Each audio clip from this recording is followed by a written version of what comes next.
Hey, what's going on, Twisters? Happy St. Patrick's Day to you, and welcome to our 2024 Tankapalooza here as the Chicago Blackhawks are about to host the San Jose Sharks in a battle for the worst overall record in the NHL and thus the highest likelihood of landing the first overall pick in the 2024 NHL draft. So we'll be hanging out, reacting to the interesting game that we should be getting here.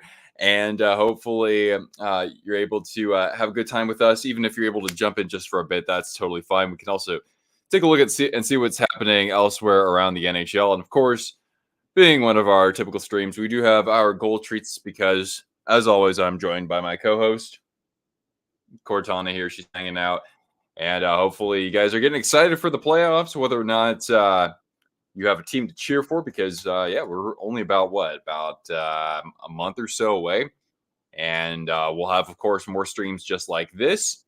And yeah, that's about that. And of course, we'll have a stream during the draft lottery and probably during the NHL draft itself as well. So welcome. It's great to have you guys here. Say hello. It doesn't matter who you're cheering for. We want to have you here.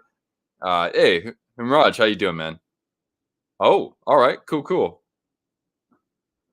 That is something I would not even be capable of doing. I have zero concentration, especially given the fact that Cortana here was annoying the crap out of me last night when I was trying to sleep. She's doing just fine, but I myself, I had to take a nap just before appearing here. I am in your walls. That's an interesting name. But hey, great to have you here. Bill, Nick, Robbie, Nick, lots of Nicks. Micro, how you doing, man? The Blackhawks organization looks to go 3-0 this weekend for the Sharks organization. 3-0? You mean against the Sharks this year? Cheyenne, Riley, Chance, hello. Hey, thanks for jumping in here. I'm happy to have all you here for Tankapalooza. I'm curious to see what kind of game we get here. I know the Sharks played last night, and they fell to the Columbus Blue Jackets. So they're well lubricated for uh, another probably a subpar performance. But of course, that's all part of the plan. The Ice Hogs are playing the Barracuda. Oh, that's interesting. It wasn't like the ECHL teams played, did they? I have no idea what even happens there. The Sharks wrap up their trip in Smashville. Go Preds.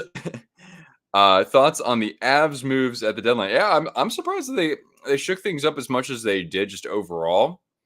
Getting Middlestat was a great pickup. It sucks they had to lose Byram, but I guess when you have a surplus of talent at one position, then you got to be willing to part ways with some of that if you want to be able to upgrade. So I think overall that's good. Low key, they didn't have the the splash that the Golden Knights might have had, or getting a player like Elias Lindholm to fill that void. But overall, I think that really, I mean, been on a bit of a heater since the trade deadline. So I think things turned out pretty well for them. Dan, how you doing, dude? Do I sound different? I don't know. I just took a nap before going live. I woke up. I was like, oh god, I'm live in 25 minutes. It might have to do something with that. But yeah, Cortana here was being a bit of a diva last night as I was trying to get some sleep. That against the Oilers. Sean Walker? Really? Well, geez, that's not even why you guys brought him in. It'll be fun, of course, watching a full 60 minutes of Connor Bedard today. Bedard, he's getting pretty close to a point per game average, so good for him. The March Madness selection show. Oh, nice. You're a Gonzaga fan. Oh boy. Well, I went to a rival school of theirs. Actually, we beat Gonzaga this year for the first time in 13 years. But it's not in March Madness. It's not March Madness unless they're in it. Dean, how you doing, man? You're going to the Oil Kings versus Swift Current Broncos game. All right. Speaking of the WHL, I was at the Spokane Chiefs game last night, and it was a wild one. Probably the best game I've been to so far in the couple of years that I lived out here. Berkeley Catton, a potential top 10 draft pick, by the way. He had 2 goals and 2 assists last night, including the game-winning primary assist, which came with 14 seconds left. So that was one heck of a game. How many Michigan goals Bedard has this season? Wasn't it just the one? Isn't it just the one? How we doing there, Bon? Uh, Making sure I'm just getting caught up here. Again, apologies if I'm a little sluggish here. I was napping just before meow. I would have done it sooner, but I was getting ready because at first intermission. Whoa, we already have 43 people here. Hey, awesome. Um, at first intermission, we're gonna have trivia.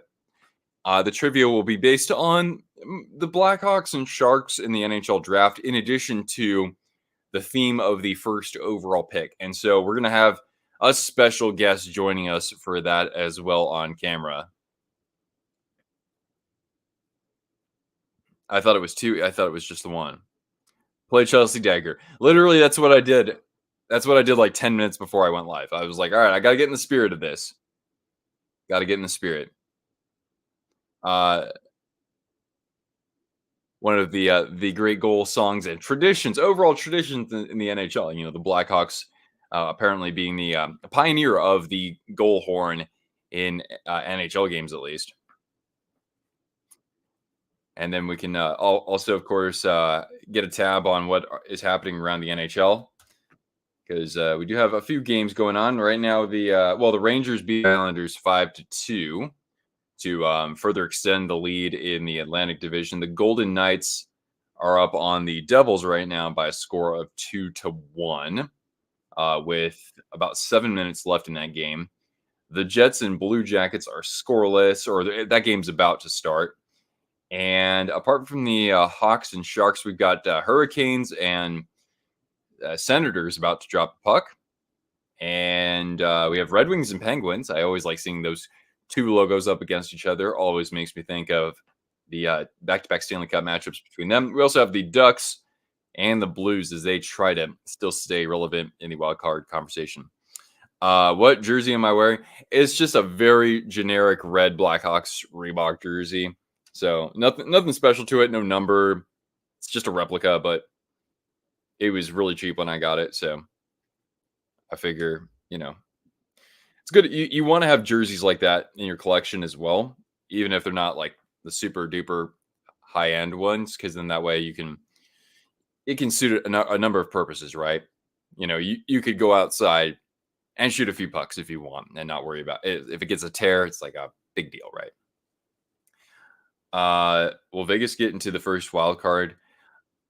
I mean, I have to see what the timetable is on some of the teams' returns, or some of the players' returns. I think it's completely realistic, but the thing is that they might actually finish third place in their division. That's very much up for grabs. They're very much neck and neck with the Kings so far. So I would think more along those lines personally. Good question though. Sharks fans rooting for the Hawks. Yep, pretty much. I would think that you're going to probably get a higher ratio of Sharks fans rooting for the Blackhawks, because the Blackhawks fans are probably, they don't feel the urgency quite as much to get first overall pick. Obviously, they could help them very much, but wow, damn, dude, that river just, it's opaquely green. Danelle, how you doing, man? Thanks for jumping in. Thanks for jumping in. And happy St. Patrick's Day to all of you. Or happy Paddy's Day, as they just call it Paddy's Day in Ireland. At least that's what I've been told. Shout out to my man Alan. The Maple Leafs game last night was crazy. I need to see some highlights of that, as they lost 5-4 against the Hurricanes. And we're underway, by the way, from the United Center, as the Sharks come in I think 2 points behind the Blackhawks, and are technically still 31st overall in the NHL. Or the Sharks are 32nd, excuse me. Oh, here's Bedard. Oh, sent one through the crease there.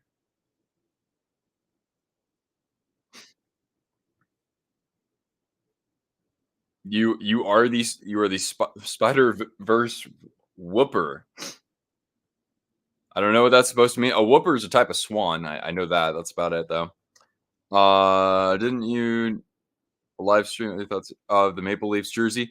Oh yeah, I haven't like I just saw like a something really quickly in my Instagram feed. I like it. I like, I like the St. Pat's jersey, like the the capsule shaped one. But the Shamrock logo, hey, I'm a fan. Absolutely. It looks, you know, it's it's not trying to reinvent the wheel too much. And I'd like to see the Maple Leafs do something with a green Maple Leaf at some point because that's what their very, very first jersey in the NHL was, their very first sweater in 1927. And then they rebranded that same day. Oh, Athanasiu nearly getting on the board. And oh yeah, by the way, I forgot about that. Devin Cooley, who the Sharks acquired, I forget what trade it was. Devin Cooley.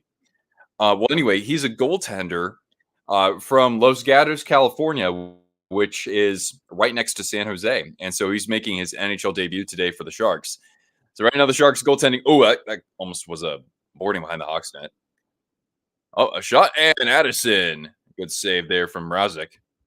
But yeah, Devin Cooley, San Jose native, basically, is making his NHL debut, and it's with his hometown team. So that's pretty rad. That's the first time anybody from Santa Clara County has played for the Sharks. Santa Clara County being the same county that San Jose is in. Elite matchup, stupid seal, absolutely. Wings and Pens are on NHL Network. Oh, you have to watch this instead. All right, well, we can keep a tab at least on the score. By the way, thank you guys, thank you Red Wings for coming back from the dead. Although I kind of have to root for the Penguins though, because I want them to finish 11th worst in the NHL, and right now they're like ninth or something like that because we have their first round pick. Unless they finish in the bottom 10 teams, then the first rounder slides to next year. At least the Penguins have the option to make it slide to next year. So a little bit of a complex situation, but I would not mind having two first rounders this year. The new video of aesthetics on the Fanatics jerseys. I did, yeah.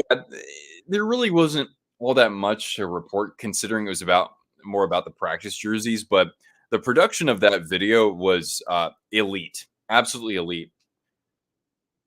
I mean, for them to do what they do, and the NHL could easily like partner with them as sort of marketing partner with all the free advertising they give the NHL. But yeah, I didn't really have much to think about that since there isn't. They've seen some stuff on their side, but there's only so much that they can reveal. The Canes' possible new logos.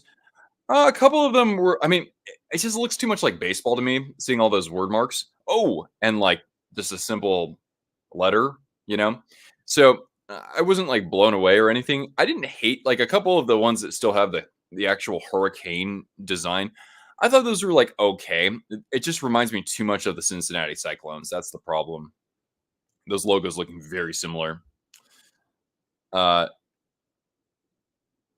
and the Wild are still trying to find their way back into the playoff race. They've been on a good roll recently, and they do have enough time, but they gotta, they have two more. The Wild have two more meetings against the Golden Knights. That's kind of something interesting to watch. Victoria, hey, how you doing? Capitals, by the way, they're still kind of hanging on right now. They're basically, well, that was almost a neon knee there at center ice. The Capitals are still kind of hanging on between them, the Islanders, and the Lightning, actually, and Red Wings, I guess. Red Wings more so. Pardon. So at least we still have a bit of a playoff race in the Eastern Conference. Now we pretty much know like at least like 12 or 13 teams that will make it for sure.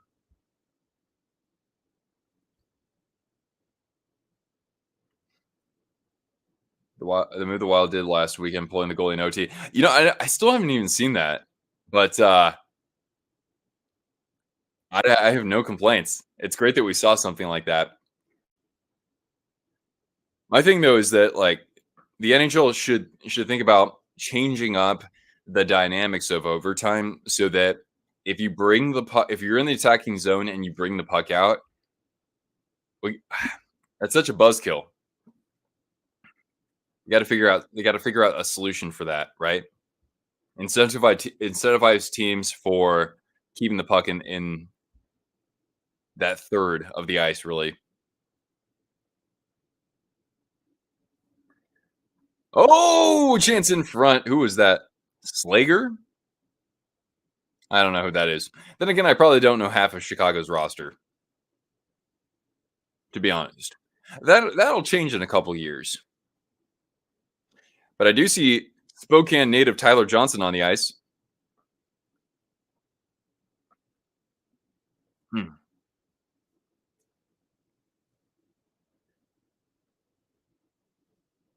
Bedard's out there again. So if we look at the standings as play goes on here with Justin Bailey, he turns it over. Here's Bedard. Cross ice, a shot, and a save from Devin Cooley. I got to make sure I say Devin Cooley. No relation to Logan. But yeah, at this time, the Sharks are 2 points behind the Blackhawks.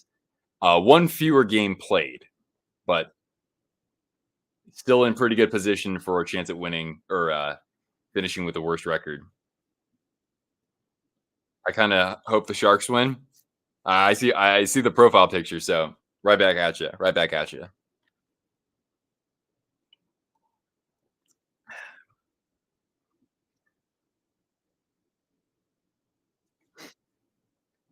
And yeah, as a reminder, we will have first intermission trivia fronted by a special guest.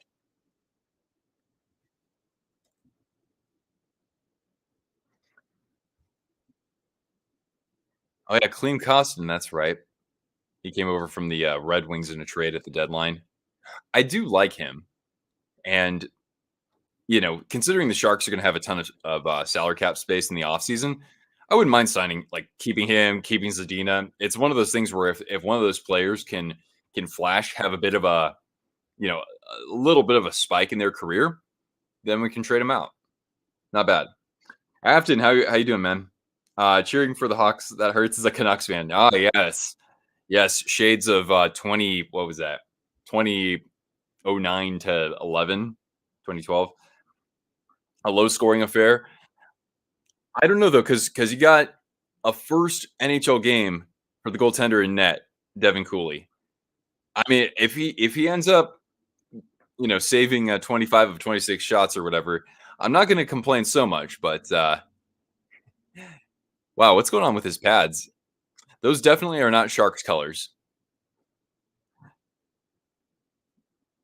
on the Dallas Stars. Yes, the Stars, of course, still in that log jam in the Central Division. As it becomes more advantageous if they can somehow find a way to win that, potentially have a first round matchup with Nashville, Vegas, even could be one of those teams, as could the LA Kings if they fall back in their division. Are the Stars playing today? I don't think so. Oh, shot. Oh, nice block off the shot from Zadina. Um, you're gonna say 3-1 Chicago? I'll go 4-2 Blackhawks. Jamie Shark. Interesting. I went to college with somebody whose last name was Sharky, actually. Not spelled the same way as the mascot. But anyway, we go to the first commercial break in the period. About 11 minutes left, and yeah, nothing. Who's winning? The Bears. Just 1-0. Oh, please no, please no. I gotta have some more goals. Cortana would absolutely hate that, wouldn't you, girl? Actually, you know what?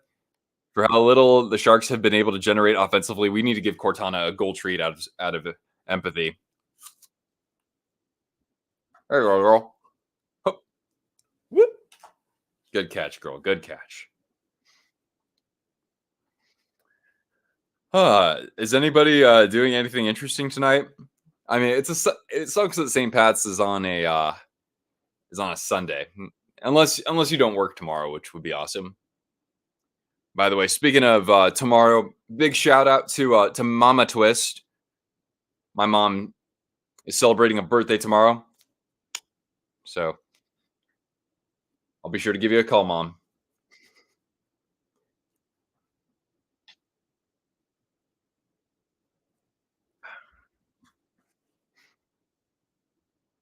Let's see here. All right, Golden Knights looking like they're gonna hold off the Devils here 2-1 as they bounce back from their previous contest. The Jets have taken a 1-0 lead in the first period against the Blue Jackets on a goal from Kyle Connor. That's number 29 on the season. Penguins and Red Wings through the first 7 minutes are scoreless. Hurricanes get on the board first against the Senators. And that goal coming from Dmitry Orlov, his fourth of the year. As the Hurricanes, they've also looked pretty darn good since the trade deadline from their end. Might be a little bit too little, too late to overtake the Rangers, but I don't mind. I don't mind that because the Hurricanes would get to face like the Flyers or the Islanders or Capitals in the first round. Thank you guys. I'll be sure to let my mom know. All right, shot from Addison. That gets blocked and scooped up by Bailey. Bailey. A shot. Everybody likes a little Bailey's on St. Patrick's Day. How are the Panthers doing? They lost. I think they've lost their last two games. They got flattened by the Hurricanes, and then I don't know who they lost to last night. I wasn't watching hockey on TV. I was watching hockey in person, but I still think Florida. Hey, that's okay. You got plenty of time to figure things out. If you have a little skid, I'm not worried about them. They're still going to be at worst a top three team, a top three contender in that conference. Vegas is now 5 points ahead of the last wild card spot. Like I said, you got two more games against them, and the Knights. It'll be interesting. I don't know how it's gone through the course of the season, but they do their last two games. I think are against the Ducks and the Blackhawks, so that's advantageous for them. Oh, a 2-on-1, a shot. Oh, and they score. Ryan Carpenter, the former Shark turned former Blackhawk turned former Shark, makes it 1-0. Oh, Cortana. It's goal treat time. Here we go. That's a big goal treat. Big piece of apple. Here we go. Ready? Oh, going for the no look. All right, we gotta get the magic touch back. Whoop. There it is. There it is. Hey. Nice catch, girl. Nice catch. Brandon, what's up? Darkness, good to have you here. All right. Let's update the scoreboard. Ryan Carpenter. There we go. Oops. There we go. Buffalo is still in the hunt. I do think it is too little, too late.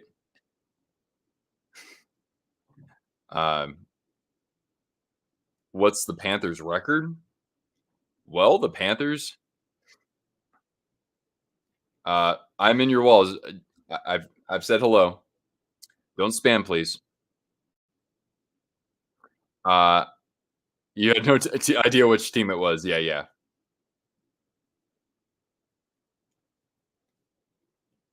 As now the Sharks are ahead on this. Oh, maybe another chance here. They send it to the slot. Oh, broken up. And now, oh wow, Colin Blackwell, former Seattle Kraken.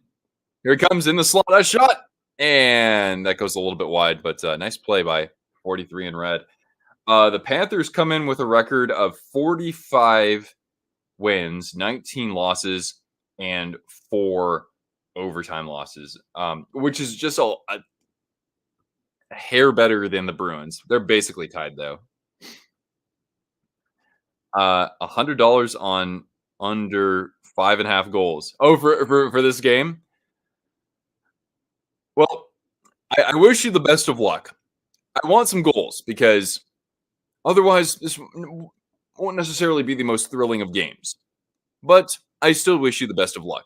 We will cheer for you should you prevail, my friend. Coach of the year. Oh, that's a great question, Brandon. The guy who hasn't been getting talked about enough is Andrew Brunette. So I'd like to see him at least as a finalist. But if the Flyers make the playoffs, I think it should just I think it should be Tortorella. Talkett's the favorite, and I mean, I don't think that he should be discarded by any means either. So I think that those 3 coaches, I'd like to see those 3 be the finalists. But there are other guys you could certainly argue in favor for. We go to the commercial break here, 1-0 Sharks with 7:32 left. Last matchup was 2-1. All right, that's fair. That's fair. 6-3 Blackhawks. They're gonna have to, I think, generate a few more chances here because the Sharks have been able to disrupt some opportunities and not make things too laborious for pardon me, for Los Gatos native Devin Cooley in net. Gonzaga's a 5. Yeah, that makes sense, give or take. Now, is if you're able to see it, is North Carolina getting a 1 or a 2 seed? I think logic would say they would probably get a 2 seed. A lot of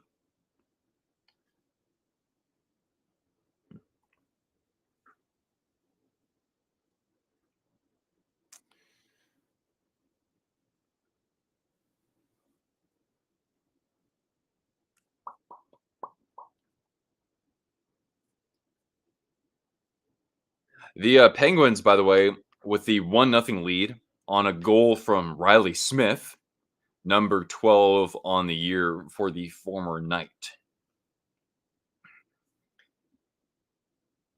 And as I mentioned more toward the beginning, the Rangers coming up with a 5-2 victory over the Islanders. The Isles trying to hang on to their playoff hopes, but the 2 goals from Bo Horvat were not enough. Rangers getting contributions from Lafreniere, from Will Cooley, Capo Johnny Brodzinski. So, the secondary and tertiary scoring definitely came through for them today. And yes, the finals in the books there as the Golden Knights are able to control the puck against the Devils, outshooting them 37-20 and picking up the 2 points there.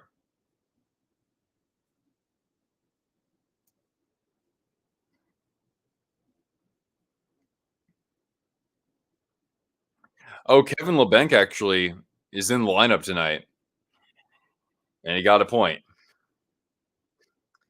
LeBanc, man, that was one of the bad one of the few contracts that Doug Wilson signed at the end of his time as GM. Cortana merch when? Great question. Hopefully before I go on my trip. So it'll be like before the end of the month. I'm hoping. I gotta bat down the hatches here and make sure that I finish my Whalers feature first, and I should be able to. That should be dropping on Tuesday, I would think. The Red Wings are losing again. Oh, shot! Oh, and just wide of Mrazek. First time in a live stream. Oh, really? As a Lifeline Jackets fan, I more than understand the pain Sharks fans feel this season. Yeah, I mean, and it's frustrating for you guys because you've had the young, not all of it. You've had a fair amount of the young talent show up this year, or at least be on the roster in the past couple of years, and you've had players who, they have these promising starts to their season, but the veterans themselves haven't been holding their own in the way that you saw when like Tortorella was head coach. So that's got to be pretty frustrating as well, honestly. So I do feel for you there. But I am happy that at the least you get an outdoor game this upcoming season, and good to see some Jacket. We need more Jackets fans represented on this channel here. Our fans keep showing up. Yeah, that is the thing. Somebody was telling me that you guys were basically sold out every game last year, and last year was worse than this year. And I was just like, wow, really? Whoever's behind your marketing needs to come to San Jose and help us out. Am I drinking for St. Patty's Day? Not like going out or anything like that. I mean, I could just grab something from the refrigerator, but I'm very mellow right now because I had to take a nap before this because Cortana was bugging the crap out of me last night. And Mrazek at the edge of his crease, able to stop that shot from Kevin LeBanc. And final commercial break here with 5:10 left in the first period. The Sharks hanging on 1-0 so far. And we, of course, as I mentioned earlier, we do have intermission trivia for you fantastic twisters.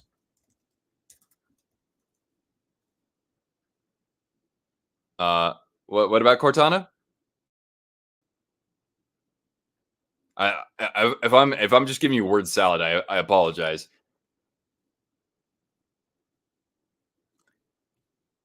Another channel for sports videos. Any advice? I've got some ideas for the history of Minnesota teams. A Minnesota sports channel. There you go. I think that hey, that could definitely work. You know, you look at like Score North. We our friend Jake, of course, Jake, the Minnesota sports fan, covering Minnesota sports on his channel. So if you want to do something historical, yeah, I mean, you could do one probably just on hockey alone. I would think over there. Um, but yeah, just consistency, I guess. You know, you can. It's kind of hard though, like these days, as you might know, being able to get the same kind of viewership when you're going to make a video about hockey versus a video about football versus a video about soccer, right? But if you have a certain way of producing the video and you can apply that to every sport that you're working on, I think that works in your advantage.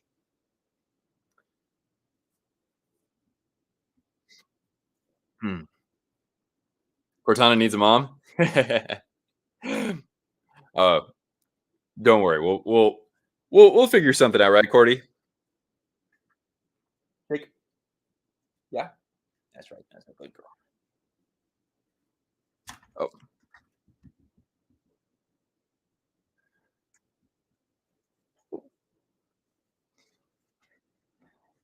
Cortana would like that, but I'm always keen to figure out if there will ever be an opportunity to give Cortana a sister or a brother, uh, a dog brother or dog sister. But I don't think she would ever accept another animal in this house, especially if it was another dog. All right, back to the action here as the Sharks are still out shooting the Hawks by an 8-6 margin. Uh, Kyrie had I forgot what's he? Oh, 2-on-1 for the Hawks. Here they come. Dickinson pulling up. He comes around the net and he doesn't even get off a shot and he takes a spill. That's kind of disappointing. Jason Dickinson, Mr. I signed an extension to stay in Chicago. Wait, who does Kyrie play for? Does he play for? I don't know. Brooklyn? Does he play for Brooklyn? That's how out of touch with the NBA I am. Cortana's a great wing woman. Yeah. It's true. That's why she's my dog. She's cute, but she also has a good bark. Can Toronto finally beat Boston in the playoffs?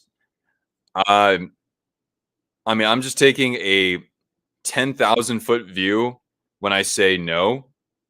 Oh, oh, oh, and that goes out of play as Zetterlund almost was able to extend things to a 2-0 lead. But yeah, Brandon, I would say my most simplistic view of saying that is I won't be convinced until I can actually see it. Although, you got to give them credit. They did win a series last year against the Lightning, another team that's giving them fits a little bit. But the Bruins, at the end of the day, all they need is to make sure that Swayman is holding the fort down. They've been allowing more goals recently, I heard, but yeah, I'd still pick the Bruins, man. I'd still take something like a Marchand led team over a Tavares led team, to be honest. Talk about the Devil's Fall. Yeah, that they've been probably. You could definitely argue that. Oh, Kyrie plays for the Mavericks. Oh, and they score again. Claim Constant, and it's 2-0. Damn it, Sharks. All right. Not early, it's late. My bad. And it's 2-0 in Chicago. Where was this in the 2010 conference finals, Sharks? When your boy here was living in Chicago. All right, here we go. Ready? No look. We got it right the first time. Whoop. 2 for 2. Look at that. Holy wow. You're picking the Bruins. I honestly don't agree. Oh, interesting. They don't look like the Bruins from last year. That's for sure. But I just think of it as kind of like from like a mental game, right? The Bruins are a team that's been like they've been there, right? They act like they've been there. You went to an Trailblazers game. Oh, interesting. I never see much in the way of NBA fans over here, and if I do, they're going to be fans of all sorts of different teams. Because for us, I guess our team here would probably be the Blazers, since there's no Seattle team. Cortana's locked in. Nice. Yeah, that was a great play. Good anticipation. UConn repeating as national champions. Right on. I wouldn't hate that. Unless they beat North Carolina, then I'll be a little peeved. But always have respect for UConn for beating Duke back in '99, and of course the good old days of what Kevin Ollie as head coach and Kemba Walker on the team too. Much respect to the Huskies. Do I stream to Rumble? I know I can. It's kind of hard to figure out how to integrate that with my streaming platform, so I haven't done it yet. I think it's the Rangers game to lose in the East. I like the depth has been coming through fairly well recently. I do like that. I know my bias is showing. I don't know if I'm completely sold. If unless they have to like play the Panthers on the other side of things, like in the conference final, then I could see them making it. I love my Hurricanes, but actually they've been playing pretty well recently. They've been beating some good teams. I don't know. Avs and Oilers game. Oh, was that last night? Yeah, I was out of the house the whole time, so I didn't see that. But I know the Avs won, right? Because they're on like a 6-game heater. Florida in the finals. I mean, I can't find a real reason to pick against them. Again, I've said it before. I think that they're the most complete team, arguably in the NHL.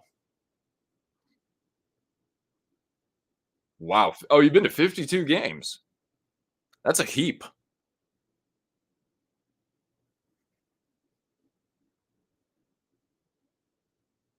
You just can't believe in the Leafs. You finally started to cheer for them last year against Florida. Oh, geez. Yeah, when you come back from, I mean, sometimes you'll see that a team has an emotional performance like the Panthers did, battling back from down 3-1 in the series. Winning Game 5 in overtime, and then winning Game 7 in overtime as well. That Game 7, by the way, was crazy. And so, like, you'll see a team in the next round just be kind of like out of gas, right? Or that they were riding too much of an emotional high and they weren't able to focus and dial in. But the Panthers were not that team.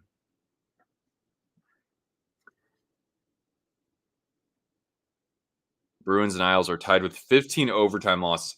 Yeah, I mean, one thing that I always point out though, when looking at the standings going into the playoffs, look at what the team's record was in regulation. That to me is the kicker, right? Because 3-on-3 shootouts, that means really nothing when we get to the actual playoffs. So when we look at the best regulation record in the NHL, it's a three-way tie actually between well, yeah, it looks like a three-way tie between the Rangers, the Panthers, and the Jets. Canucks are right there too. Avalanche aren't far behind. Those to me, just by default, would be the contenders, right? But then you got to take into consideration, right? Are one of those teams able to like ride a hot goaltender, right? Which team is suffering the most from an injury standpoint? That doesn't mean everything, but of course, it's always going to be a principal factor. Blackhawks on the power play, by the way, just FYI. Dallas over Florida.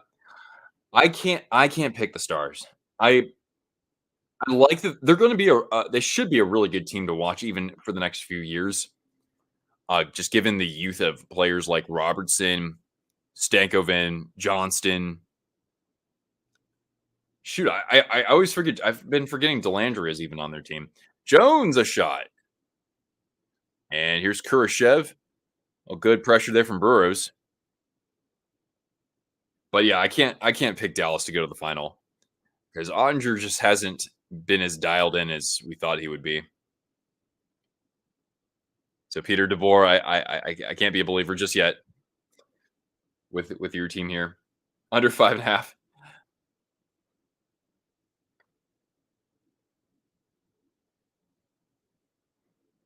That Avs Oilers game. Shoot, I guess I should have been watching some highlights this morning. Rangers have Tampa. Oh yeah, that is somewhat interesting. What also interests me is what kind of contract Stamkos is going to sign. I thought I thought they should have just traded him. I know he's the captain. They won a Stanley Cup without him before, though. Wazoo got in. Nice. Go Cougs. Back to back. I'm not. I can't say that once they get healthy that they should be disregarded as just kind of another wild card because they're not. All right, so we're gonna have first intermission trivia here. Do we have? Uh, I'd say, hey Nick, hop on, but we've got a bunch of Nicks in the stream right now. But Windy City Hockey, where you at, buddy?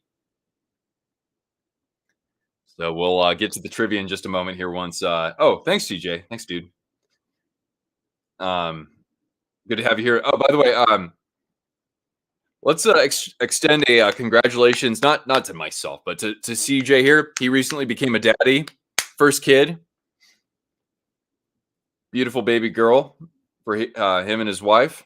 So congratulations, longtime supporter of the channel, and his baby's actually rocking a twisted wrister onesie.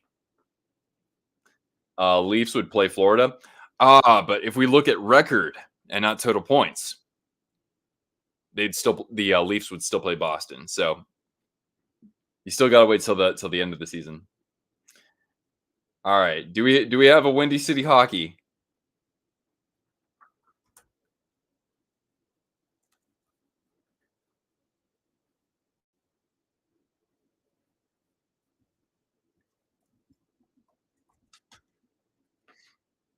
Hmm.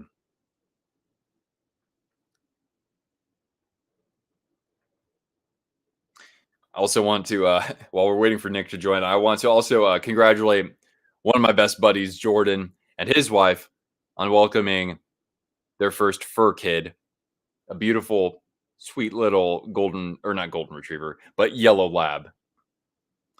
What? One of those Cortana Golden Knights mugs? Yeah. Yes. I got to get that to you guys before I go on my trip. That's the goal. To have all the complete relaunch of the merch store. All right. Well, you know what? Hopefully Nick can jump in just a moment here. I'm gonna get us started though, just in case. Sid got a goal. So what is that? 2-1 Pittsburgh. Good. Just sorry, Dan, but Pittsburgh just 11th from the bottom in the standings. That's perfect. Okay. Made the Cortana picture on Twitter. Oh, I think I did see you. Yeah. It's hard to like keep track of what people's names are on YouTube versus like Instagram versus X. But anyway, oh no, the Hurricanes or the Senators tied it on the power play. All right, let's see here. Let's get to our trivia slideshow. You guys have been a terrific group already, helping me come out of my nap and sort of regain my energy here. Let's see here. How do I view this slideshow? Here we go. All right. Are the Predators still in the wild card spot? Yeah, they are. They're still either the first or second wild card. They might technically be second wild card right now. but they're still pretty comfortable in a playoff spot, and that's why I think Andrew Brunette should certainly get at least a finalist for Coach of the Year. And remember, I had been saying this going into the regular season. I said, with the Devils, do not underestimate the impact that they could face with Andrew Brunette no longer part of the coaching staff. I'm not going to say that's the reason why they've sucked this year, but that's got to at least be a factor. All right, so here we go. We got some Tankathon trivia here. And this is based on our two teams for today, the Blackhawks and the Sharks, in addition to the theme of the first overall pick in the draft. So this is just for fun. It's totally cool if you don't get all the questions right, that's fine. If you get 3 or more right, I consider you a genius. Voice of a generation. All right, let's see here. Let's oh wait, I can't do a poll. Okay. Oh wow, the poll was basically 50-50. All right, so let me put up question 1. So play along, totally for funsies.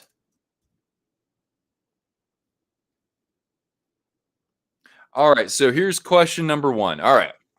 How many first overall draft picks have the Blackhawks and Sharks combined over the course of their franchise's history? Is the answer A, 2 picks? This is first overall, not first rounders, first overall. Is it B, 4? Is it C, 5? Or is it D, 7? Between those two teams, how many first overall picks have they had in their franchise's history? And really, the draft goes back to like 1963. That's kind of like when it really started. It was called the amateur draft. Now it's called the entry draft. So, but that's the idea. Hi, Cortana. What a good girl. Here, girl. Have some salmon jerky while people cast their votes.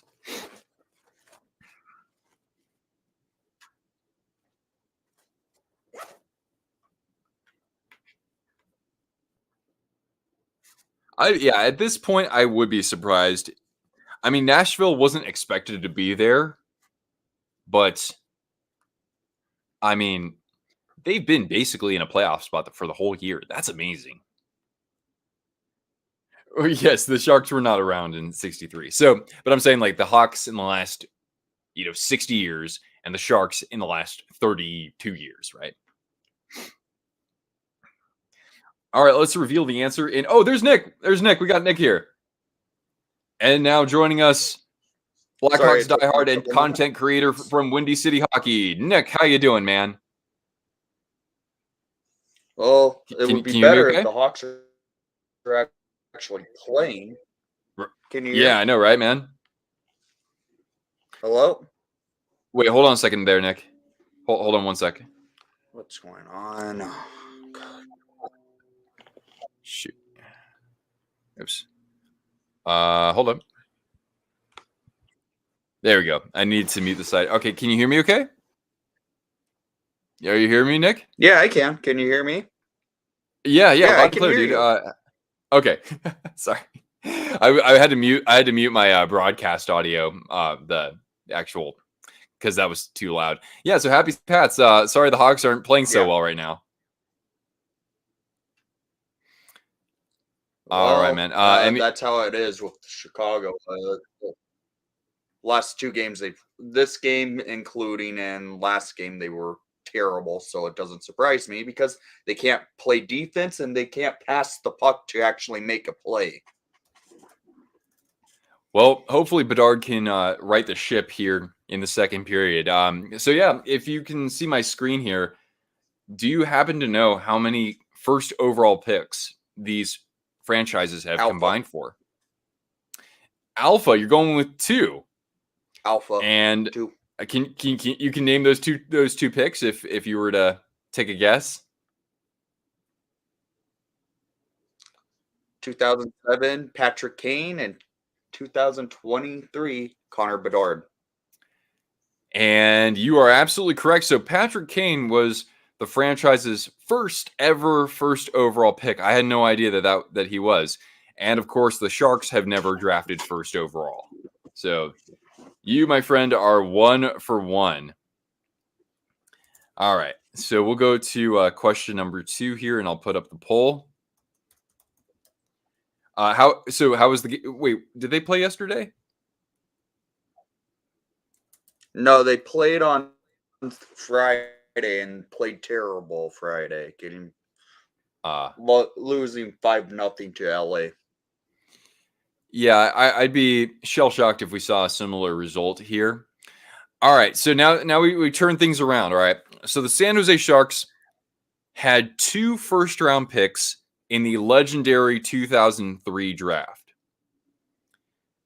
Which 2 players did they select in the first round in 03? Is it A, Milan Michalek and Eric Fair? Is it B, Eric Fair and Joe Pavelski? Is it C, Steve Bernier and Milan Michalek? Or is it D, Matt Carl and Steve Bernier?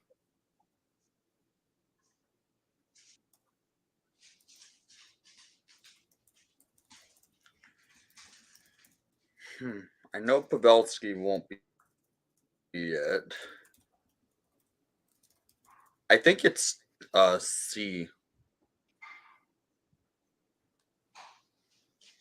Alrighty. We'll give folks a moment or two to cast their vote.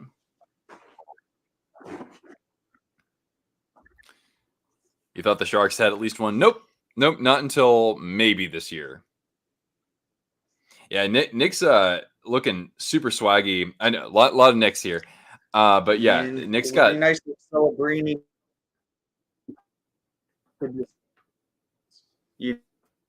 Unite with Connor Bedard in the Windy City.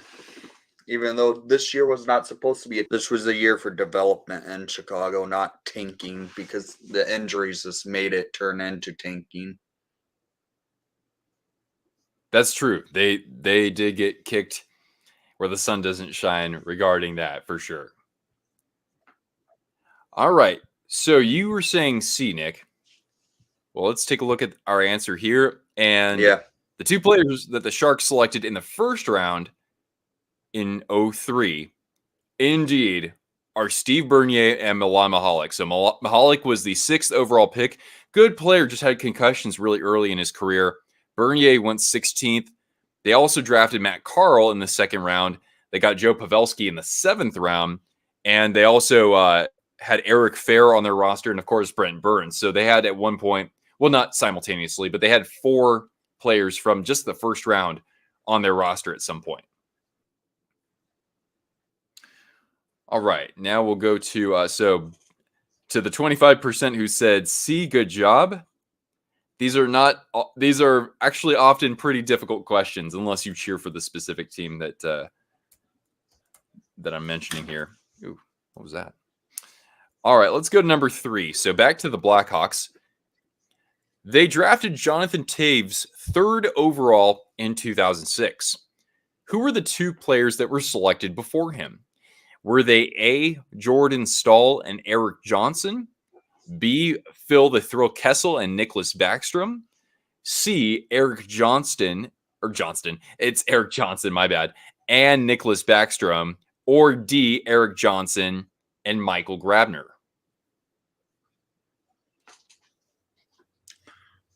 I know this answer. I'm not going to give it away this quick. Yeah, sure. Give folks a moment here.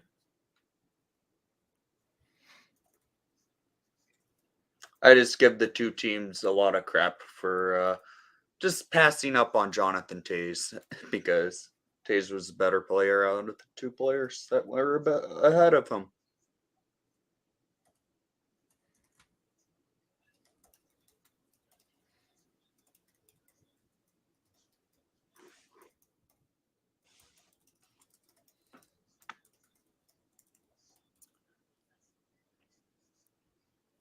All right, go ahead and let us know what you think here.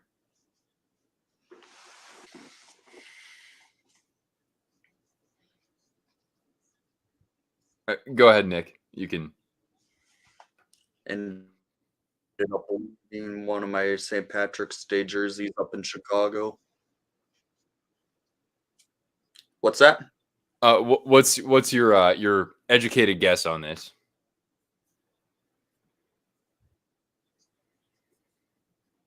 Pick? Yeah. It is A. Eric Johnson at first overall and Jordan Stahl at second overall. You see what I did? Because yes, indeed, you are correct. Johnson went first to the wasn't he a Blues pick to start out?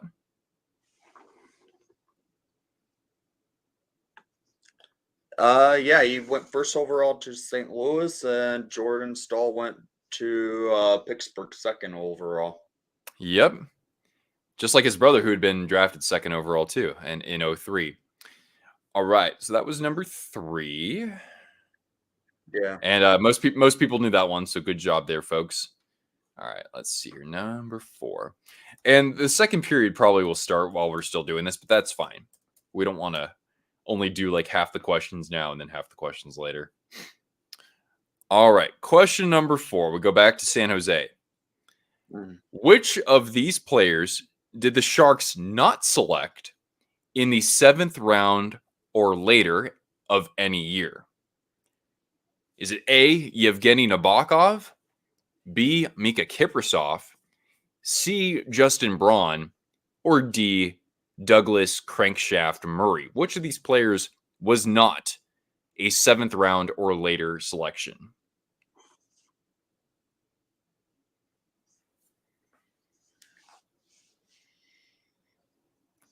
This one I have no clue. I will have to throw just a guess out. Oh, bless you. I would say it's Nabby. I think Nabokov might be the pick.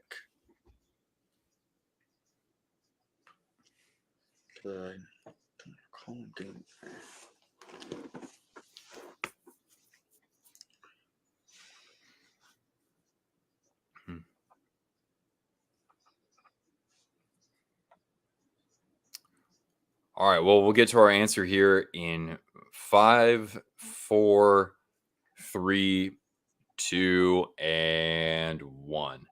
So, the player who was not a 7th round selection or later was Mika Kiprasov. So, the Sharks, after drafting Vesa Toskala in the 4th round of the 95 draft, they selected Mika Kiprasov just 1 round later.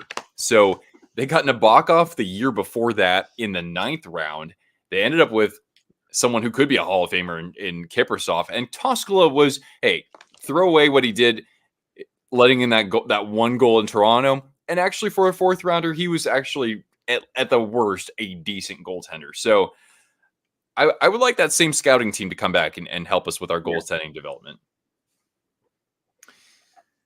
Yes, it was Mika Kiprasov. It's crazy. No, at least you might have. Go ahead. Fun fact: Cooley actually was part of the Blackhawks farm system a couple of years ago. Oh, really? Who's in net tonight for San Jose? Yeah, I never heard of him before, but he's from like right next to San Jose and Los Gatos. Yeah, he got an invite to the Blackhawks development camp about in 2019, if I remember correctly. That would sound about right. Yeah. All right. The Blackhawks drafted Jeremy Roenick 8th overall in, well, I'm not going to tell you guys what year Roenick was selected, but who was his first coach in Chicago? Was it A, Mike Keenan, B, Craig Hartsburg, C, Daryl Sutter, or D, Bob Pulford? I'll hold off to say because I do know the answer. Okay. Yeah, I'll give folks 20 seconds or so to cast their vote here. Oh, interesting. The Panthers lost to the Lightning yesterday. I wasn't keeping track of games yesterday. And yeah, that does kind of make me raise an eyebrow because they very well could still meet in the first round. Mm-hmm. Why do they have some White Sox guy on the Blackhawks broadcast? Is my question right now. I was reflecting recently about like how has every baseball team been over the course of my life. The White Sox, like they've had like one good year in my lifetime. Mm-hmm. All right, I'll turn it over to you. So, who was the coach when Roenick was a rookie? Mike Keenan. Mike Keenan, he says. And Mike Keenan, it is. So he was hired that same year, and Roenick, the year that he was drafted, broke into the NHL. Keenan had some success with his previous team, the Flyers, and got the Hawks to a final in '92. And then he gets, I guess, he got fired so that they could hire Sutter. Is that what happened? Yeah, they basically hired Sauter and promoted Keenan to GM, and then Keenan didn't like that, so he left the Blackhawks. And I believe 2 years later, wasn't he the winning coach for the Yep. Rangers? Yeah, that's right. In 1994. All right. Okay, we've gotten through 5 questions. Now we go one more to the Sharks, and then we're gonna do like an overall series of questions on the first overall pick. So, final question regarding these two teams specifically. All right. Here I got to put up a poll for this one here. Number 6. Come on, Hawks. Oh my god. Vlasic Oh, we're already almost back messed on, huh? that up. All right. So, which of the following statements regarding these 3 picks from the Sharks in 1991 is true? So, Pat Falloon, Ray Whitney, and Kerry Toporowski. What do they all have in common? A, they all played in over 300 NHL games. B, each of them won a Stanley Cup. C, they all came from the Spokane Chiefs of the WHL. Or D, they all were traded in 1998.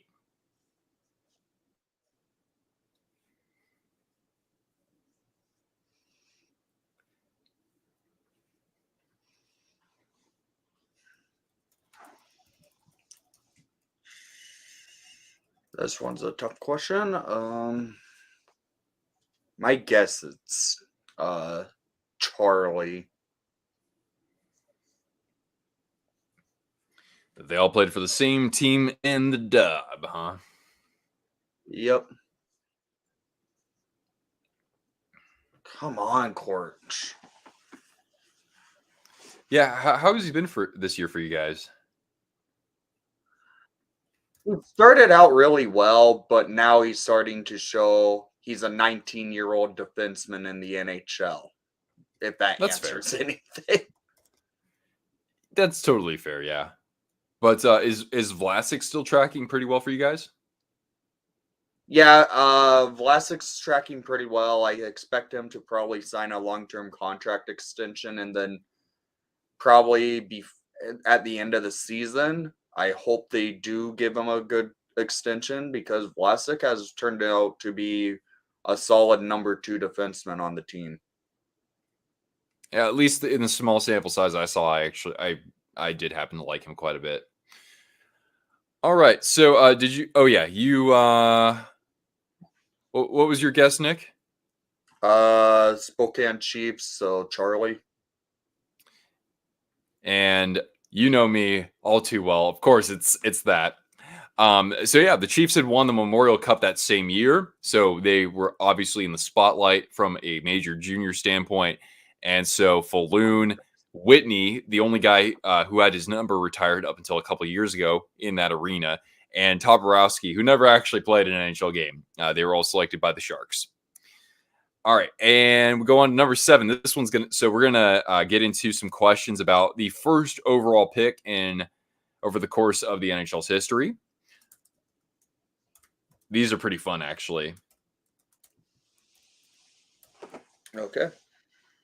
All right, question number 7.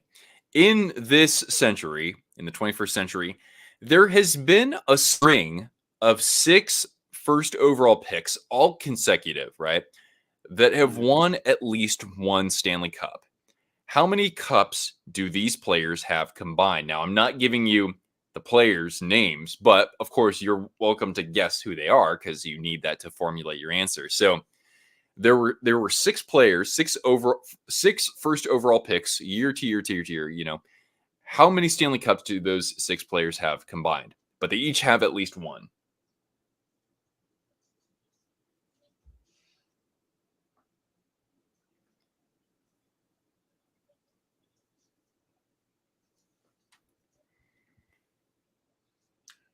Doing the math in my head.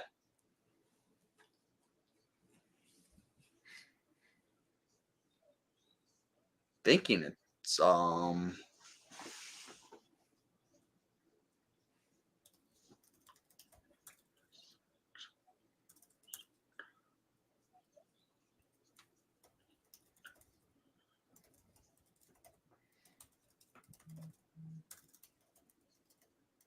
I think 11. You say 11, okay. Oh, Blackwell.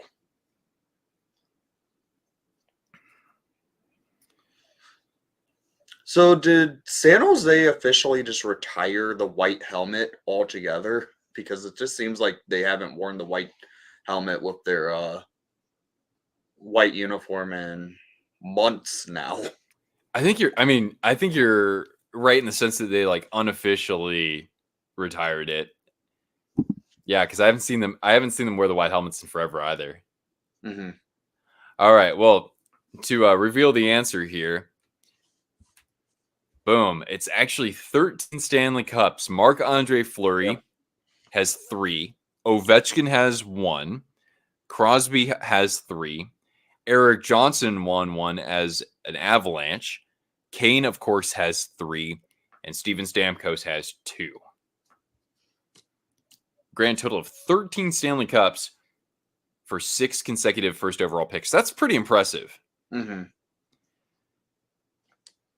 Trying to think. I forgot to count Johnson and the OV Cup for some reason. I forgot the OV one. No, I was counting the Fleury, Crosby, Kane, and Stamkos one. So that's where I was getting the 11. Then I was like completely forgot to count Ovechkin and Eric Johnson. Oh, come on! All right, let's move on to question number 8. This one's interesting. Who is the only first overall pick to win the Stanley Cup in his rookie season? I couldn't find anybody except for this one player. Is it A, Denny Potvin, B, Rajan Ouellet, C, Mel Bridgman, or D, Guy Lafleur? I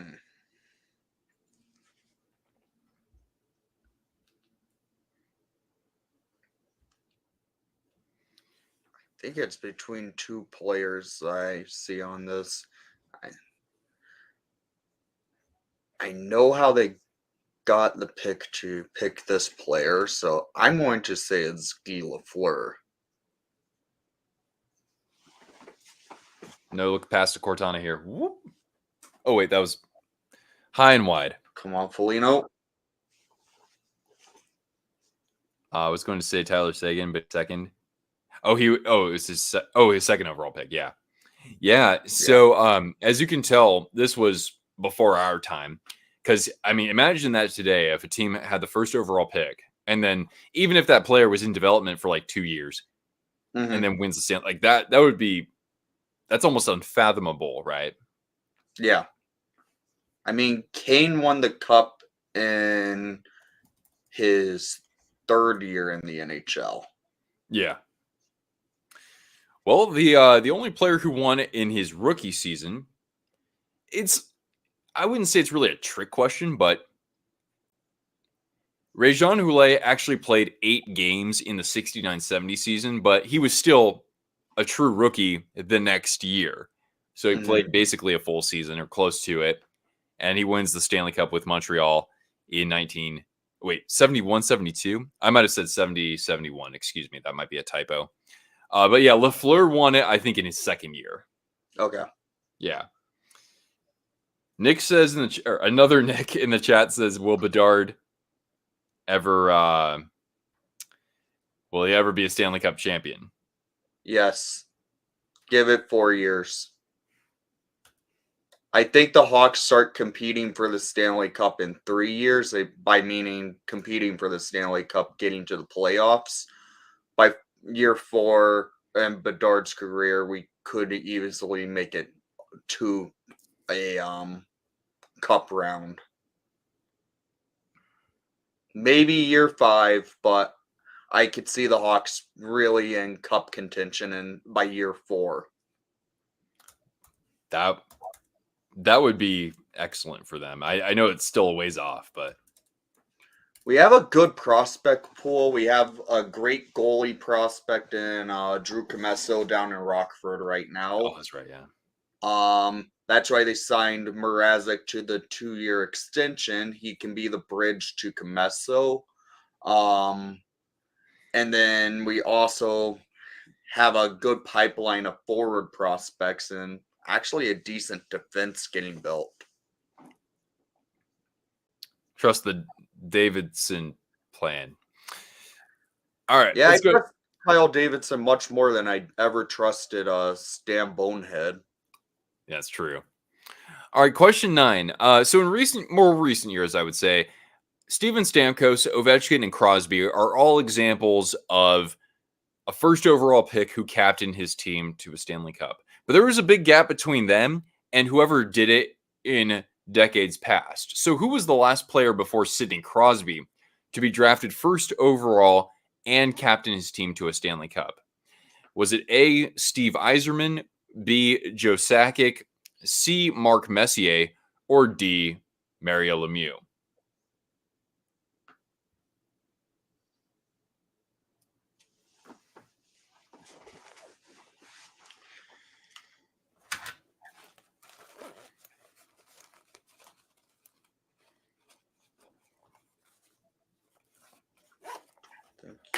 Who was the first overall pick?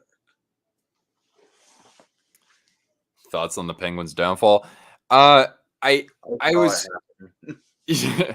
I thought, like, come on, is a Sidney Crosby led team going to miss the playoffs multiple years in a row? I said, come on, it can't happen. And it's not like Erik Karlsson was the reason why. He's actually been one of their best players, right? But I mean, the writing was on the wall, you know. All right, I have my guess. Yeah, shoot. Mark Messier. He's going with Mark Messier. All right, Riley. We'll catch you later, man. Have a good rest of your St. Pat's. Either Messier or Lemieux, but I'm pretty sure it's Messier. This is one thing that would surprise hockey fans. Oh, wait. Yeah, now I just screwed it up. I know it now. Damn it. Messier was a third-round draft pick. I mean, 48th would be a second-rounder today. But, yeah, Mess was not selected until 48th overall. And the only number 1 pick here is Mario Lemieux. Yeah. The reason why I threw Sakic in there especially was because the Nordiques had the first overall pick for 3 straight years. But they didn't.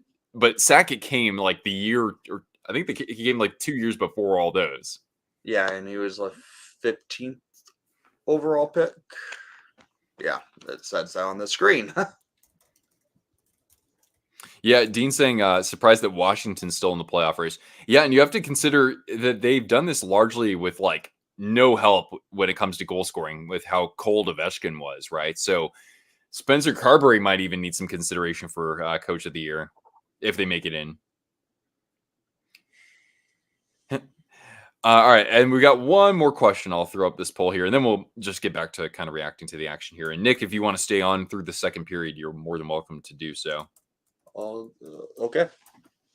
All right, so final question. The Montreal Canadiens have had the first overall pick. Sorry. Oh, yeah, the Canadiens have had the first overall pick 6 times. There are 3 teams who've had the first overall pick 4 times. Which 3 teams am I referring to?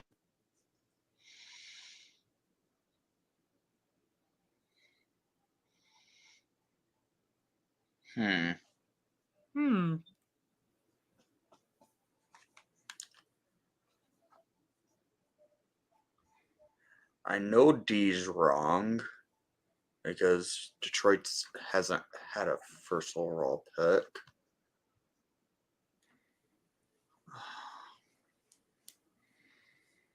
I'm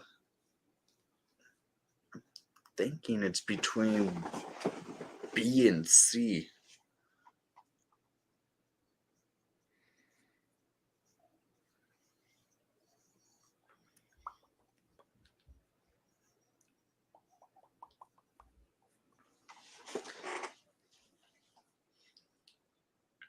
I think it's Bravo.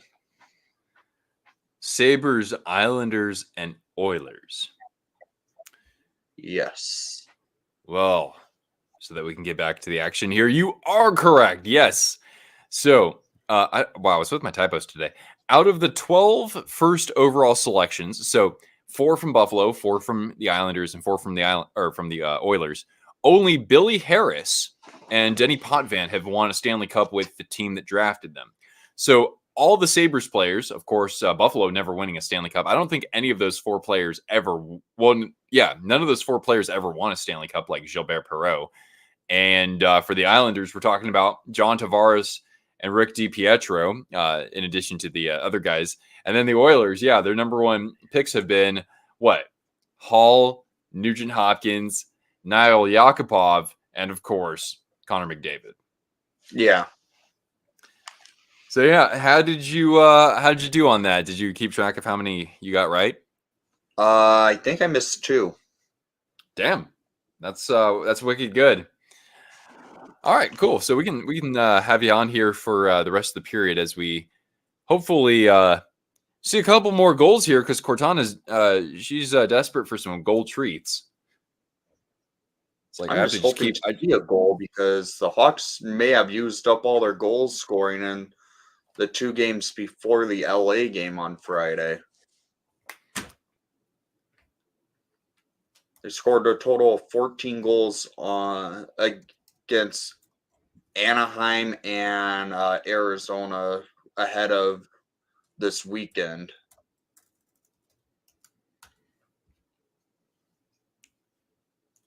Come on, Reichel. You got to do better than you have been. First game back in the NHL, he needs to actually step up his play. Dang it, Cortana, I don't know if that was a good feed.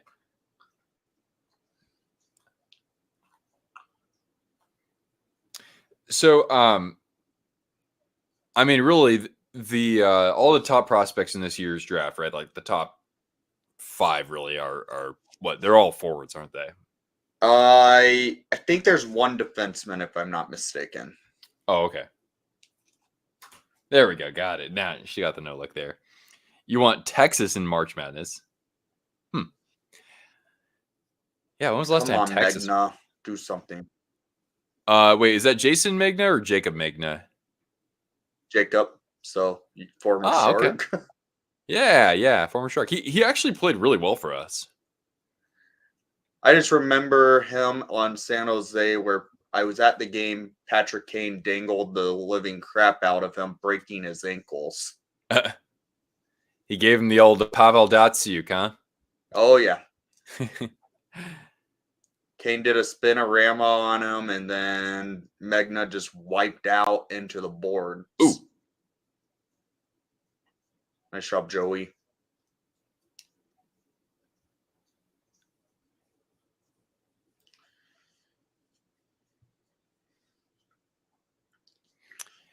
Oh, here comes Eklund. Come on, buddy. Don't let Korchinski shove you off the puck like that.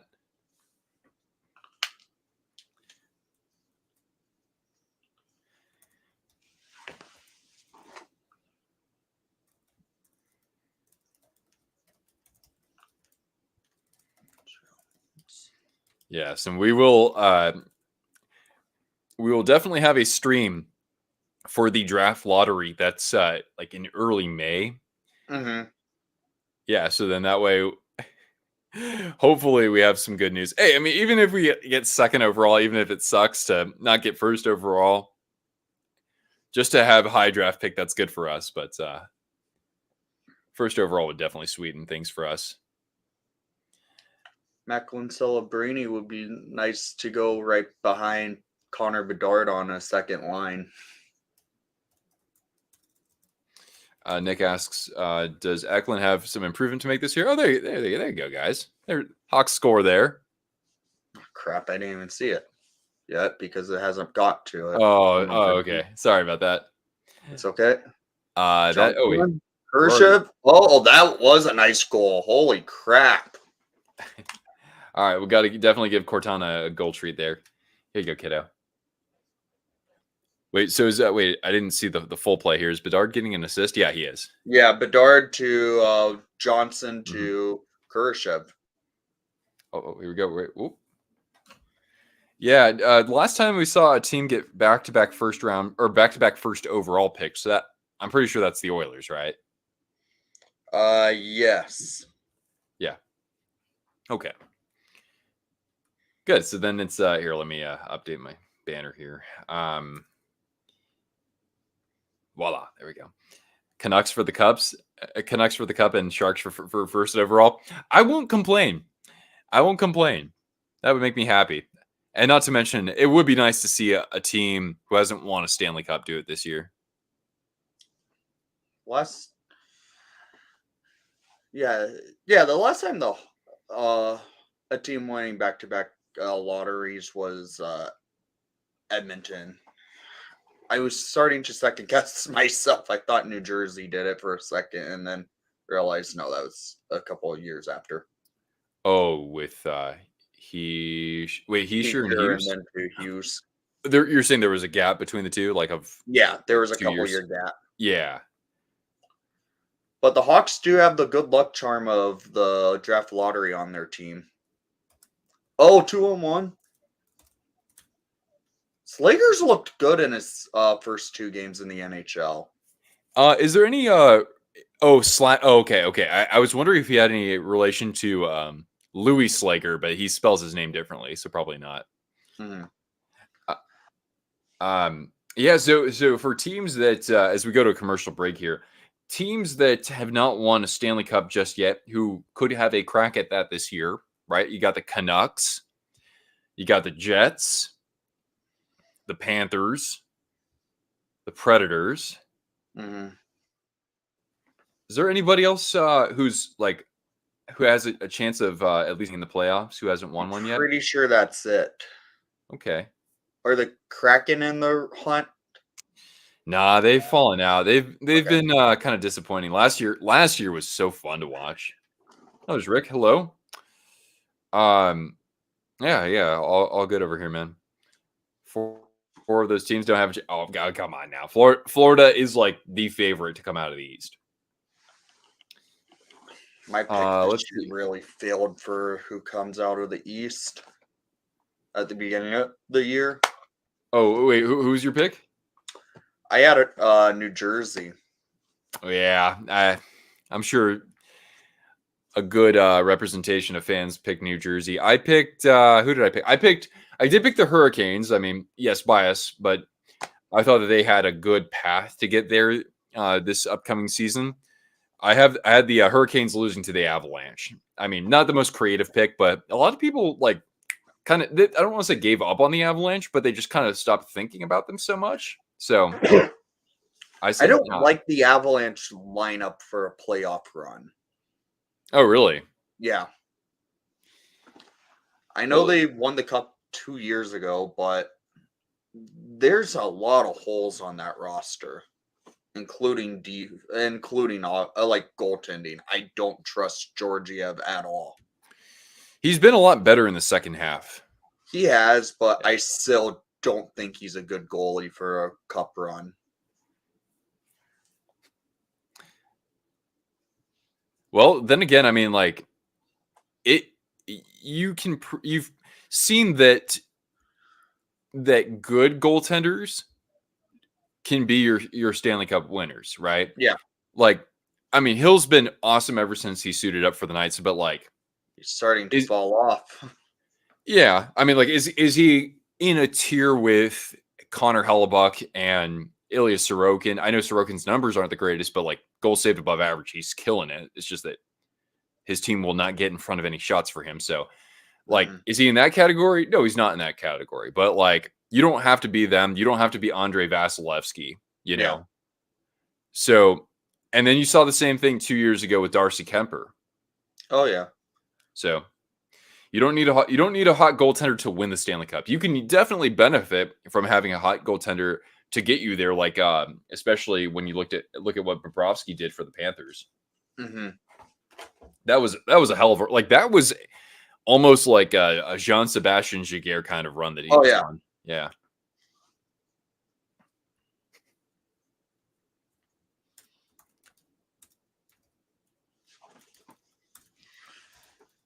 I left a Hawks jersey up in Chicago to get customized.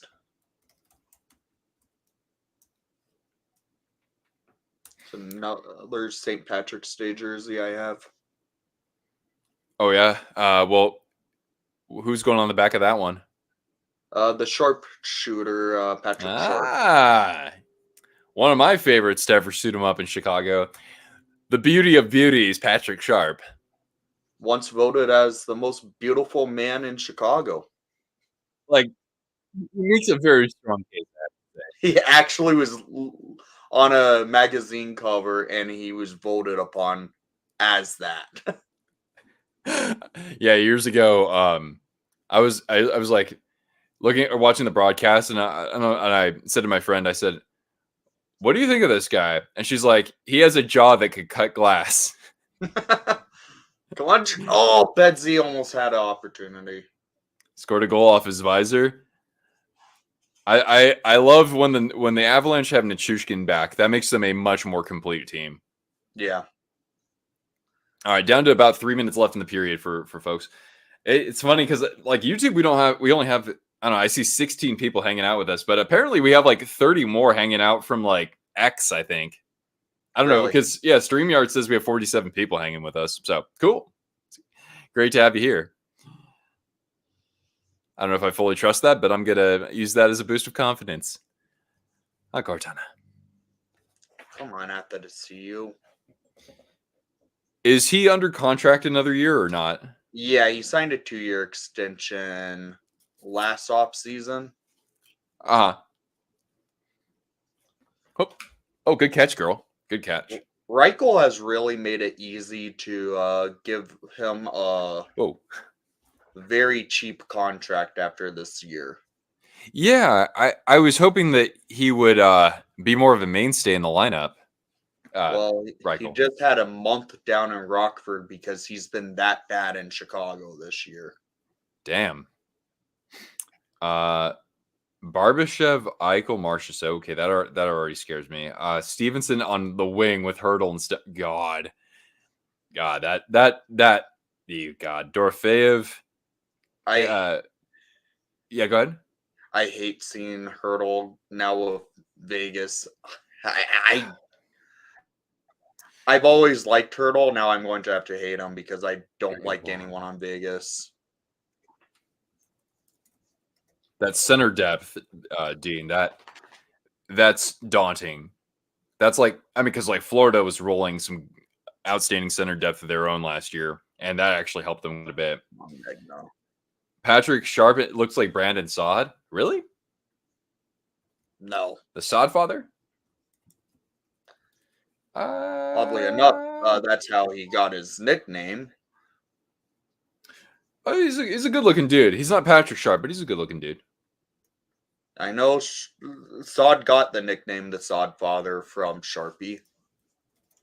Oh, yeah. Or he also had the nickname the man-child in Chicago. Because when he was a rookie in 2013 when we won the cup, he looked like a 30-year-old man with how full of a beard he was able to grow. He was only 19 in the cup run. Oh, yeah.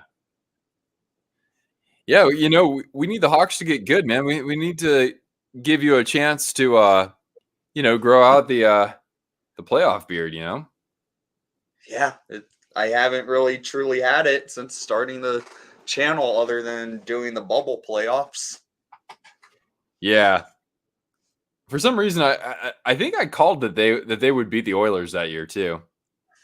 I I saw it happening just because we had the experience, and Edmonton had zero experience in the playoffs at that point. And Kane, Tays, Crawford, Keith. That's a lineup where you can still go far in a playoff run if you are healthy. The Hawks were the only team going into the playoffs that did not have a single case of COVID on their team. Oh, really? It was Yeah. huh. By the way, you're getting some love in the chat here from Nick. He says that you got a little Patrick Marleau in you. Patrick Marleau, really? Yeah, unless he was talking about me. I don't think I look like Marleau. I need some thicker eyebrows if I want to look. Well, I'm not saying you have them. I'm just saying I don't have the Marleau eyebrows. That's for sure. Final seconds here, and all right. Well, the Hawks get one back. Mike, what's going on here? If the Hawks get Demidov or Celebrini, they will be good fast. The player I really want to see the Hawks end up drafting, if they don't get like top two, honestly, is Lindstrom. Oh, I thought you might have said Yzerman. No, I don't want Yzerman. I want a forward with size like Lindstrom.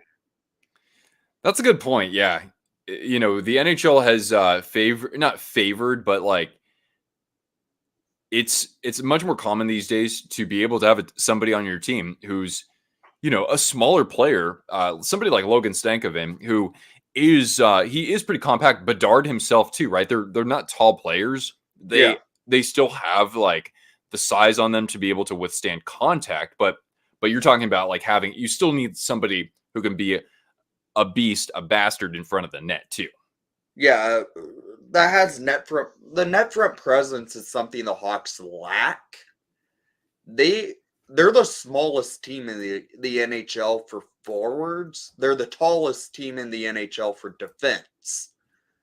They need some taller forward prospects going in, because the last three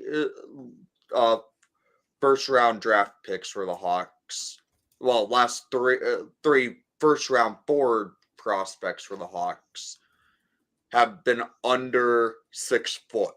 So Connor Bedard under 6 feet, Oliver Moore under 6 feet, Frank Nazar is under 6 feet. They need to get a little bit taller prospect forwards coming in. Yeah, I think you do need to balance that out. That's one thing I'm optimistic of regarding the Sharks. The guys they've been drafting, they haven't been like 210 pounds, but yeah, and I mean some of that has to do with the fact that some of these kids are coming over from Sweden or Finland, where they're just not going to be that big in the first place unless you're like Mikko Rantanen or something. But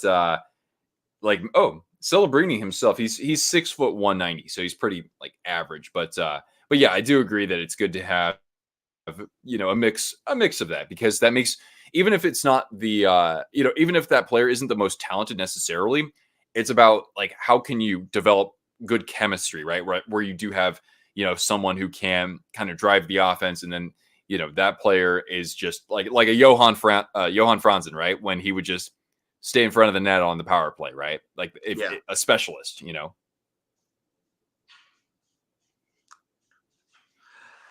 And then, what do you think San Jose does for this offseason come free agency? Because I know they're this year they truly started their rebuild when trading away Carlson just ahead of the season, and then just trading away Hurdle. What do you think San Jose does? Do you think they just plug in just AHL players next year and just call it a team, or do you think they find some roster players like what the Hawks did in Yeah. the offseason last year?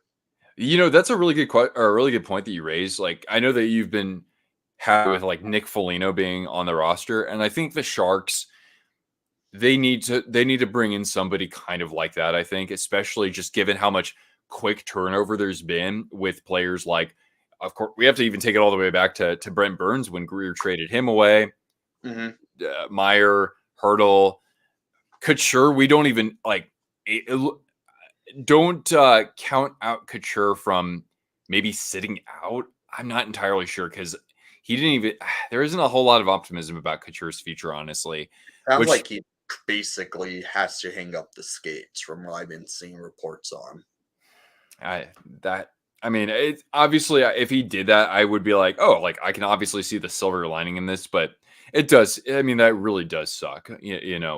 What, especially if you're a prospect who was drafted, 3 or 4 years ago, and you're trying to just get that call up, and you've been like, oh yeah, I want to play with these guys who were able to, consistently be competitive in the 2010s, right? What will the Sharks cap look like? I mean, I can pull it up so we can take a look. But yeah, I agree, or kind of to the point that I was making earlier, based on what you've said, Nick, how it's good to have some sort of veteran leader there when, all those resources are on the move or they have to retire. Vlasic has 2 more years left on his contract. I don't know if they will buy him out, just given how much that they are retaining salary-wise for players next year. I could see them buying out Marc-Edouard Vlasic after next season, because then the buyout, 2 years. Just a 2-year term for the buyout. Good questions, though. Let's see here. Let me pull up my screen here. Share screen. There, those call me Tim. Let's see here. Let's go to the Sharkies.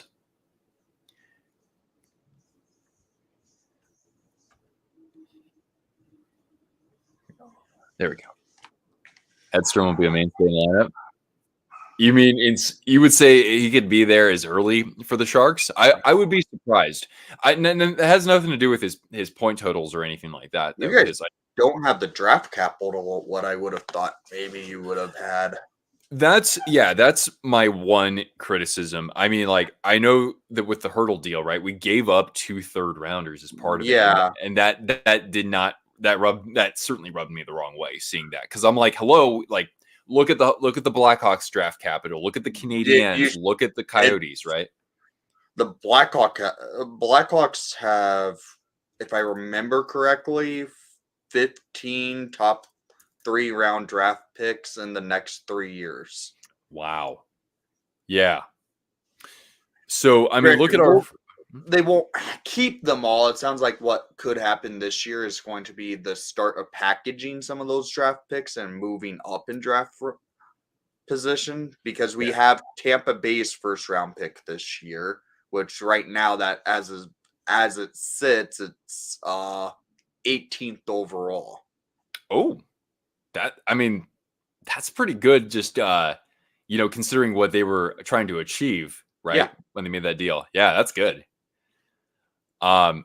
The Pittsburgh one also could slide to 2025 if the Pens fall out of the top 10. I mean, they do have the option of deferring it, so they could still have a bad season and give us their pick. But yeah, next year's draft's not as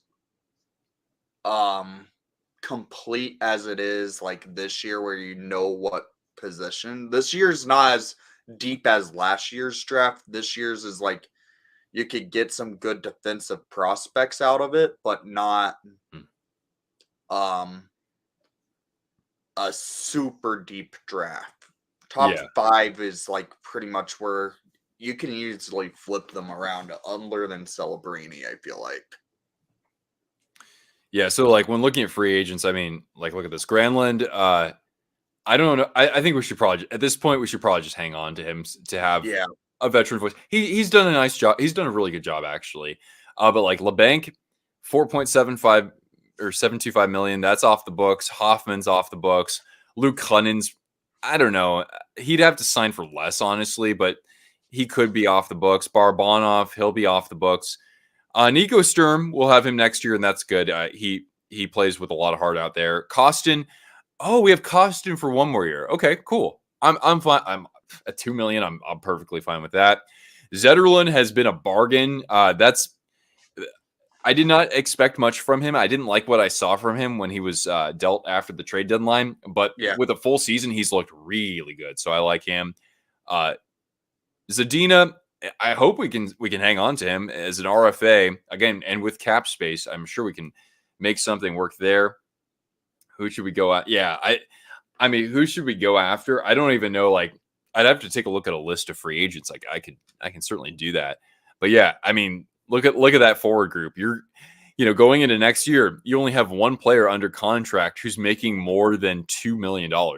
Sans Couture, that is. Yeah.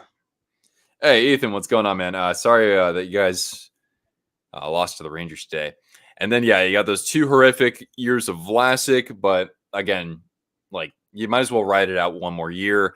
Ferraro, there have been rumblings about the possibility of him being traded. That's a very movable contract for Yeah. being a defenseman. Yeah, I mean, he doesn't have to even play in your top 4, honestly. Yeah. And then, yeah, I mean, like, look at this, man. Like, this is looking almost like the Arizona Coyotes when you take away Couture here. They do have Blackwood under for another year. So, yeah, it's going to be Blackwood and Vanacek, the goaltenders for the Devils last year. Yeah, Matt Benning, for whatever reason, was signed for 4 years, which is kind of weird. But, yeah, this team's going to have a ton of space. But we can look at, let's take a look. 2024 NHL top free agents.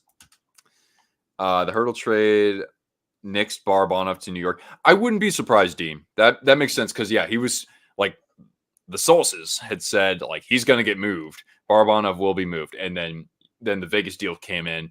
So I could definitely see how that disrupted that. But I'm upset they didn't trade him. I thought they could have traded him. If they would have traded him in the offseason, that would have been perfect. But they could have gotten a lot more value. Tarasenko, of course, now he's just kind of a mercenary at this point. Nylander's already been signed. Stammer is going to be a big one. I have a weird suspicion Hawks go after him this year. Oh, really? Yeah.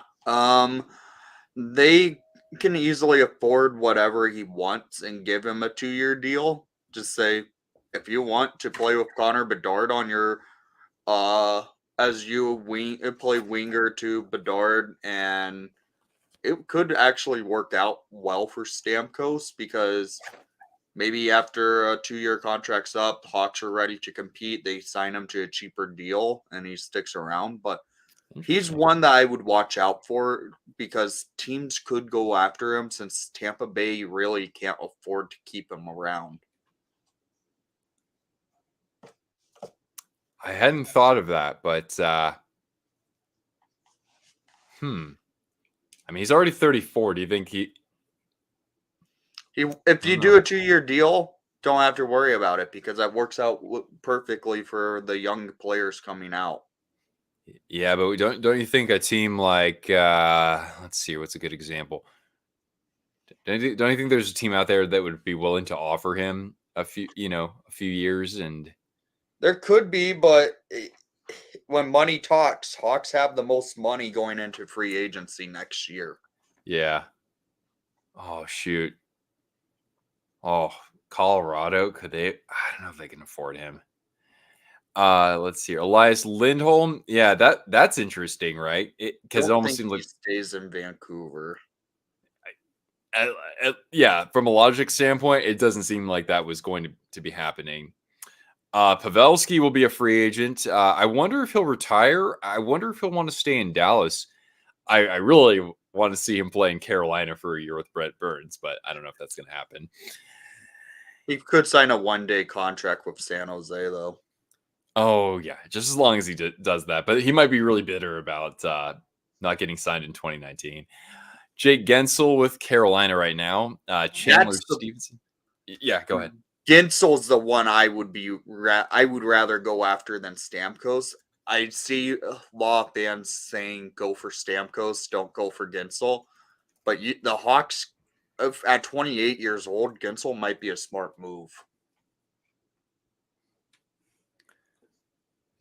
Gensel's Stevenson's a free agent. Gensel is from Nebraska too, so Yeah.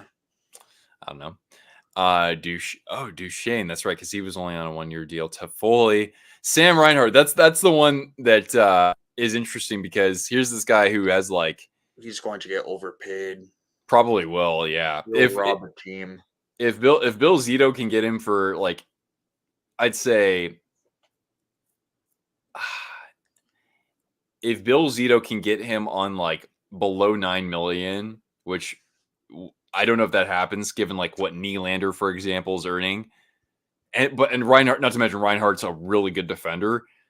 If he can be had for like a 9x6, or I guess 6x9, I think that would be very good, very team friendly, because he is already in his late 20s. So, I mean, if you could do that and maybe give him like a modified no trade clause or something like that, I think that would be a really, really nice union for those teams, or agreement.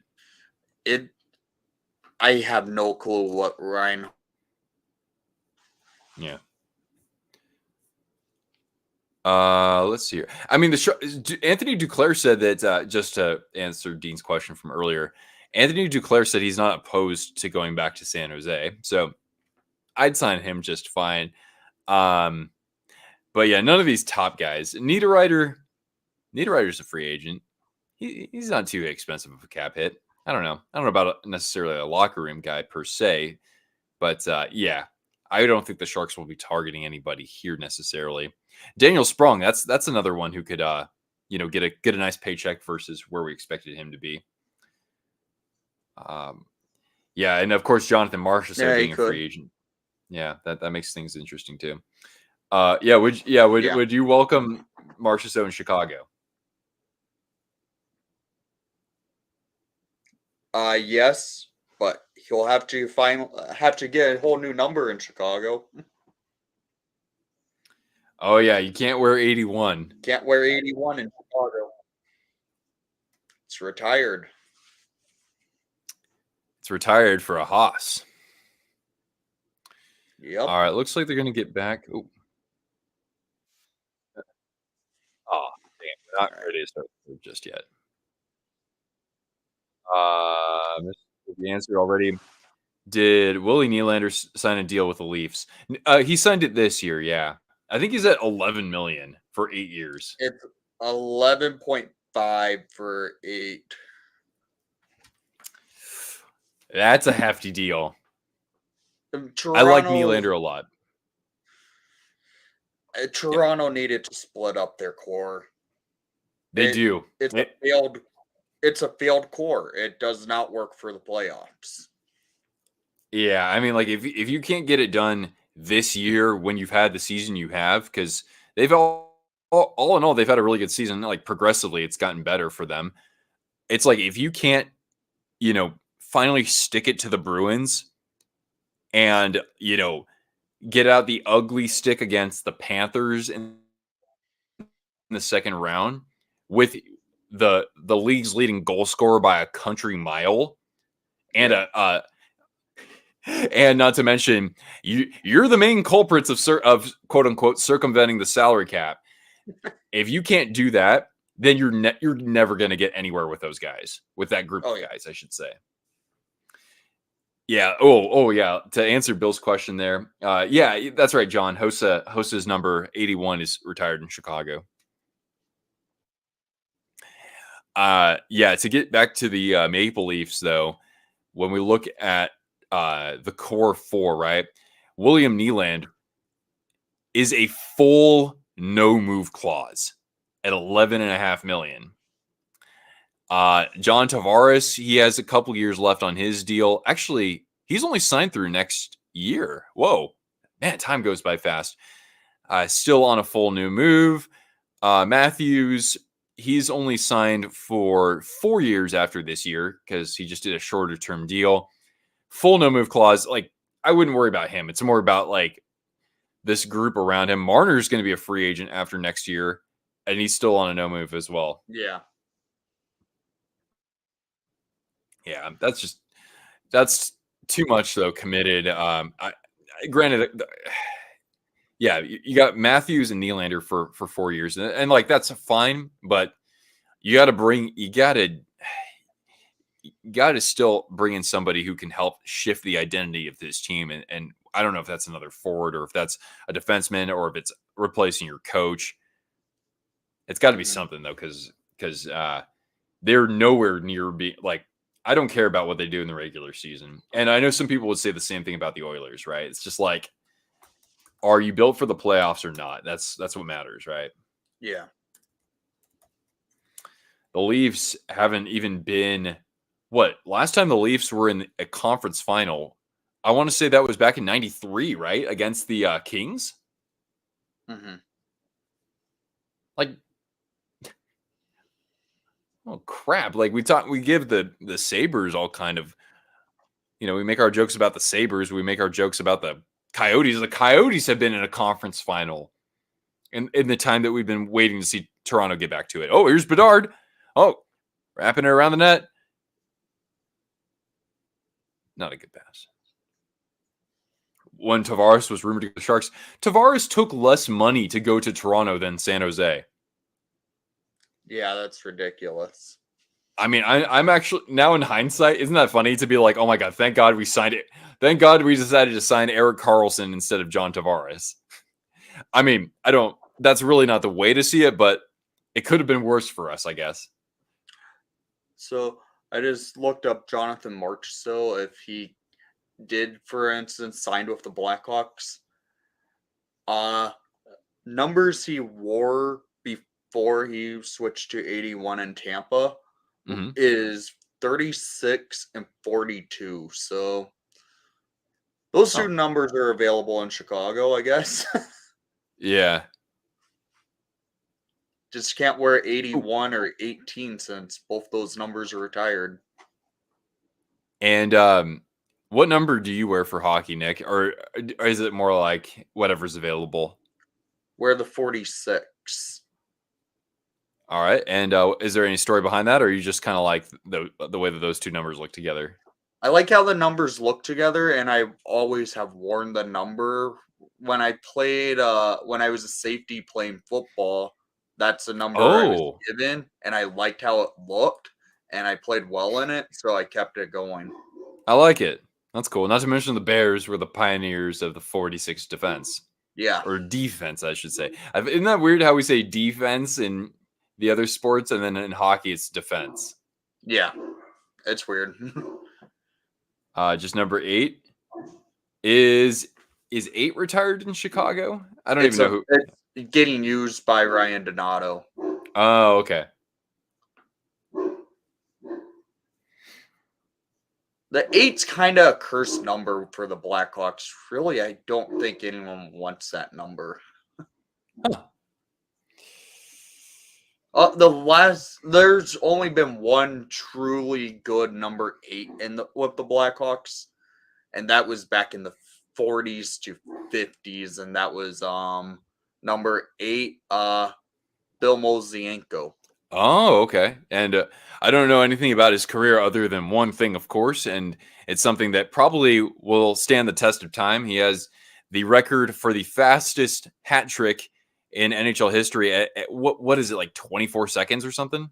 21 seconds for the fastest hat trick in NHL history. Also, fun fact, his first 2 NHL goals also came in a matter of 21 seconds. Wow. That's remarkable. They just cut away to somebody. I don't know if he was in the player tunnel or something. He looked a lot like Jesse Pollock, though, from Bar Down. Oh, God. Dean also asks, might as well, right? What do you think of the Chicago Bears moves so far? They just traded away Justin Fields, right? Yeah, they traded Fields, and it was a terrible trade. And the Bears still are going, if they draft Caleb Williams, are going to screw up that because it's the Bears. They don't know how to develop quarterbacks. You're preaching to the choir as a Vikings fan. We do not know how to develop franchise quarterbacks at all either. I mean, the Bears have never had a franchise quarterback. I mean, Yo, if you were to ask me right now, name a drafted Bears quarterback who's played for like 4 or 5 seasons, I could not name that for you at all. Jim McMahon, and that's about it. Okay, yeah. Yeah. But he wasn't truly a franchise quarterback. The Bears in that time could win a Super Bowl with anyone behind the That's center. yeah, kind of like the Ravens did with Trent Dilfer, and the Buccaneers did with Brad Johnson. Yeah. Yeah. I'm curious though. My Vikings acquired another first round pick over the week. So we're going to hopefully trade up. I know we're going to have to sacrifice a little bit to do that, but we want to make sure we have a chance at getting one of the top quarterbacks. So Yeah, they should have just offered for I feel like Minnesota should have made a deal for freaking Justin Fields. Maybe the Bears would have got a better offer because it would have been within division. I mean, even if it was like a third rounder instead of a fourth, or It's a 6. It's a 6th. Oh, I thought it was a 4th. Oh shit! It's not going to turn into a 4th round pick unless Fields gets playing time, and he's supposed to be the backup to Russell Wilson, apparently. I can't believe the Steelers did that. But hey, with Mike Tomlin, they could still win 10 or 11 games. Yeah. Former Vikings assistant Mike Tomlin. Bedard looks off today. Just does not look like his normal self. Have a new t-shirt that I ordered today. Got it customized from one of my favorite t-shirt companies. Oh, you got that customized, huh? Yeah, I got a t-shirt that says Toe Drag Release 98. This is the classic Bedard move for a goal. You know, he would feel more like his usual self if we had more power plays in this game. There's the Hawks have what, one power play, and that's all we have in this game. That's the only power play this entire game. Come on, Sharks! Damn it! Too bad these guys have nothing to play for in the sense that they're not going to be on the team next year.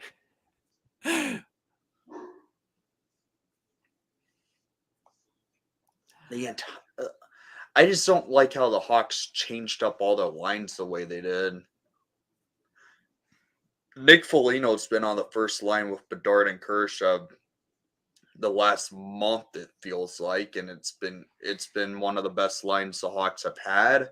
Now he's playing on a good third combo line with Athanasiou and Reichel, and don't like that. Yeah, that I liked what you were saying earlier. I mean, that seems like a good balance to your line. And Kurashev, he's still plugging away like fairly well. Like he's still driving a good amount of the offense. Yeah, he's really built a ton of chemistry with Bedard, and that's why I feel like Luke Richardson hasn't split up the two to just keep the chemistry going. Because if you looked at the goal from Kurashev, it was all set up by Bedard, crossing it right over to Johnson, and Johnson to Kurashev to set up the goal. Oh, it looked like they were just running a drill from practice. Yeah, but it was all set up from that chemistry those two have, because I noticed one other thing was Kurashev looked over to Bedard when he passed it to Johnson. He knew what play was happening to keep that chemistry going. They just play like, I haven't seen chemistry on the Hawks line since Kane and DeBrincat, so 2 years now. And it just feels nice that we have two players who have great chemistry together. Can the Blackhawks win? You got money on them. Looks like the Sharks might be going to the box though. Or no, the fans are not happy. Oh, there we go. Oh, that's going to be a retaliatory call on Tyler Johnson, as now he clashes in the corner here with, was that Justin Bailey? No, Kalen Addison, former Minnesota Wild Kalen Addison. But Lebowski here saying Kurashev's very good. He'll be on the team when they're a contender again. Oh, And yeah. I was gonna say like I would hope to see that, right? Like for a player like that to have to be on this team during the dark days, even before Bedard arrived. I'd like to see that again too. Even if his stock rises and he could go to a team that's more in a win now mode, you want to see somebody like that who's able to persevere on a team that's gone through some very difficult years. But yeah, I don't even know how to say it. I'm just gonna say, Sichi, can the Hawks win? I've got my money on them. Yeah, I was hoping that they would figure a way to get the 2 points here, but plenty of time left as long as the Sharks power play doesn't do anything after this commercial break. That was. I don't know how we end up getting called for the penalty when who's 33 on San Jose? Former Minnesota Wild Kalen Addison. Oh, of course, the guy has played dirty against the Blackhawks his entire career. That there should have been a cross check on Addison, and that didn't get called. That he cross checked Bedard and then held Bedard onto the ice for a while. The fact that Johnson's the only one to get a penalty is honestly quite terrible by the refs. If the Sharks don't land number 1, who do I want to see them draft at number 2? I don't have a strong preference. I mean, if unfortunately we end up with the 2nd overall pick, like I'm not as concerned about that. It's just kind of like I'm more concerned at that point about what we do with the Penguins pick if we have that, because we really do need a franchise defenseman, but you still want to take the best player available at that point, in the sense that if you're reaching a few spots just to grab a defenseman at that position, I don't know if I agree with that. So, because the Sharks, they need to have not just a deep prospect pool from like an NHL sense for having good talent at the NHL level. They need to make sure that they have a lot of competition, even in the AHL, to push these players and make them compete for jobs at both levels. So I don't have any strong preference right now, but I'm curious. I'm wondering if anybody takes a shot at Yzerman a little bit higher than what he's ranked right now, because his stock had dropped a little bit this year. It's the main reason why Yzerman's stocks dropped. He got passed up to not go to the World Juniors. That's right, yeah. And he really has not had a solid second half to his season. Oh, really? By the way, this is actually a 4-on-4. It's not going to be a power play because Addison got 2 minutes for roughing. Okay. Yeah, so I mean, like, who are those guys that could be drafted 2nd overall? Like, Demidov is one of them, right? And Demidov is supposed to probably be the 2nd overall pick, but with him being over in the KHL could lead to him dropping. Yeah, we saw that last year with Michkov. Yes. Yzerman played Celebrini in person last year, and he was a ghost. Oh, really? You think he'd be getting up for a game like that?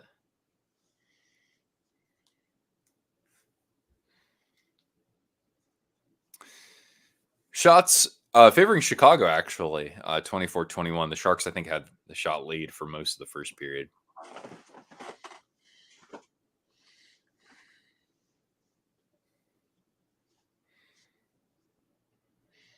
Mario Ferraro is related to Ray Ferraro, correct? Oh, shit. I always forget this one. Oh, and he crashes into the net. Are we going to get a call on this? Hopefully Mrazek's okay. Yeah, looks like he's all right. Looks like he's okay. Will Chicago ever win again? Well, there needs to be a balance in the force in Chicago. No other team seems like it wants to win a championship. So, yes, the Blackhawks will just by default have to win on everybody else's behalf. The Cubs are likely to compete for the World Series this year. This soon, huh? Yeah. Wow. They actually did the right things by firing David Ross, hiring Craig Counsell. Ooh. and managed to keep Bellinger, get a few free agency signings. They're going to win the division. St. Louis sucks. Milwaukee is terrible. Already, huh? Damn. Pittsburgh sucks also. So there's really no competition in the Central Division. It's the Cubs division to win. So I didn't know that they already had the Brewers had already fallen off so much. Yeah, them losing Craig Counsell, I think, is the main thing. Also, seeing how they played their main roster a lot in spring training, and their main roster looks terrible. All I got to say is Abla. Anybody but LA. Yeah, the freaking Their billionaires payroll. from LA. Freaking hate that team. Basically, I mean, I also have to blame the Giants management because their offseason hasn't been as disastrous as it started out as, but it's like there's no point in me watching the Giants at all this year because it's like we're not going to go to the playoffs. We're not good enough developmentally, and we have to be in a division with the Dodgers. The Padres are clearly the lesser of the two evils. So I'm almost, in a sense, rooting for them. Poor San Diego sports fans. They have it pretty bad. Yeah. Don't you just love the LA goal horn? I know, when they play the Oilers in the playoffs, I have to have a really quick trigger finger and mute my audio as soon as somebody scores a goal. The two teams who have the worst, they have some of the worst. Saved by Cooley. With a big stop on 27 for you guys. Reichel. Oh, Reichel, yeah. Xander actually is in Chicago right now because he was transferring flights. But it's looking like basically San Jose Devin Cooley. He's been a brick wall, stopping 24 of 25 shots. I guess we see him again next week. Oh, really? That soon, huh? Yeah, we play San Jose next weekend. All right. Reichel needs to change his number. Because he's rolling with JR's number, yeah. He does not live up to the 27. He's no Johnny Oduya. Your hockey, yeah. I'm just on the subject of your city's teams or your region's teams. Yeah, right now I am in easily the worst stretch to be a fan of my teams I've ever been in. It's horrible. Between the Sharks, the Giants the last decade have been to the playoffs twice, and the Vikings. Right now the division's getting better, so. Ooh! Oh, God. That was, thankfully he's okay. That almost was ugly there. Former Shark, Ryan Donato. Oh, yeah, I forgot Donato played for you guys. Yeah, he was on our team just in the COVID year. Okay. Oh, yeah. Slaggert was the guy who went kind of headfirst into the boards, but he's okay. Wasn't I didn't think that was dirty. It was just just not good. Oh, and there it is. Former Shark Ryan Donato makes it 2-2. Donato's played well the last 2 weeks, so that doesn't surprise me. I still haven't. Oh man, now I just see the hit that Slager takes into the corner board. Yeah, that's how behind I am because ESPN Plus sucks. Oh jeez. I thought the Hawks would easily demolish the Sharks, but no, they ain't demolishing. I mean, the last time these two teams played, we saw a 10-round shootout, so. Oh, that's right, yeah. Yeah, Donato lasted, I think, 1 full year in Seattle, if not 2. Oh, what a snipe by Donato. I know, great shot, though, yeah. That was a snipe. I think nice Slager gets his first ever point. Artur Zirbe. No. San Jose native. Well, Los Gatos native. Devin Cooley, who we got at the trade deadline, making his he's making his NHL debut. He's got 24 saves on 26 shots. Did get the stick on that? He's doing fine for himself. Oh, it might have been off of Radish's back, and then. Oh, really? They have been a redirection. Down to 9 minutes left here. 8:55 remaining in regulation. All right, I meant. Oh, he's right. God, I hate ESPN Plus. Why couldn't the NHL keep NHL.TV? That was always up like to the exact time of the game. ESPN Plus is usually like 30 seconds behind. Oh, really? Yeah. I mean, I figured it would always be behind being a live stream.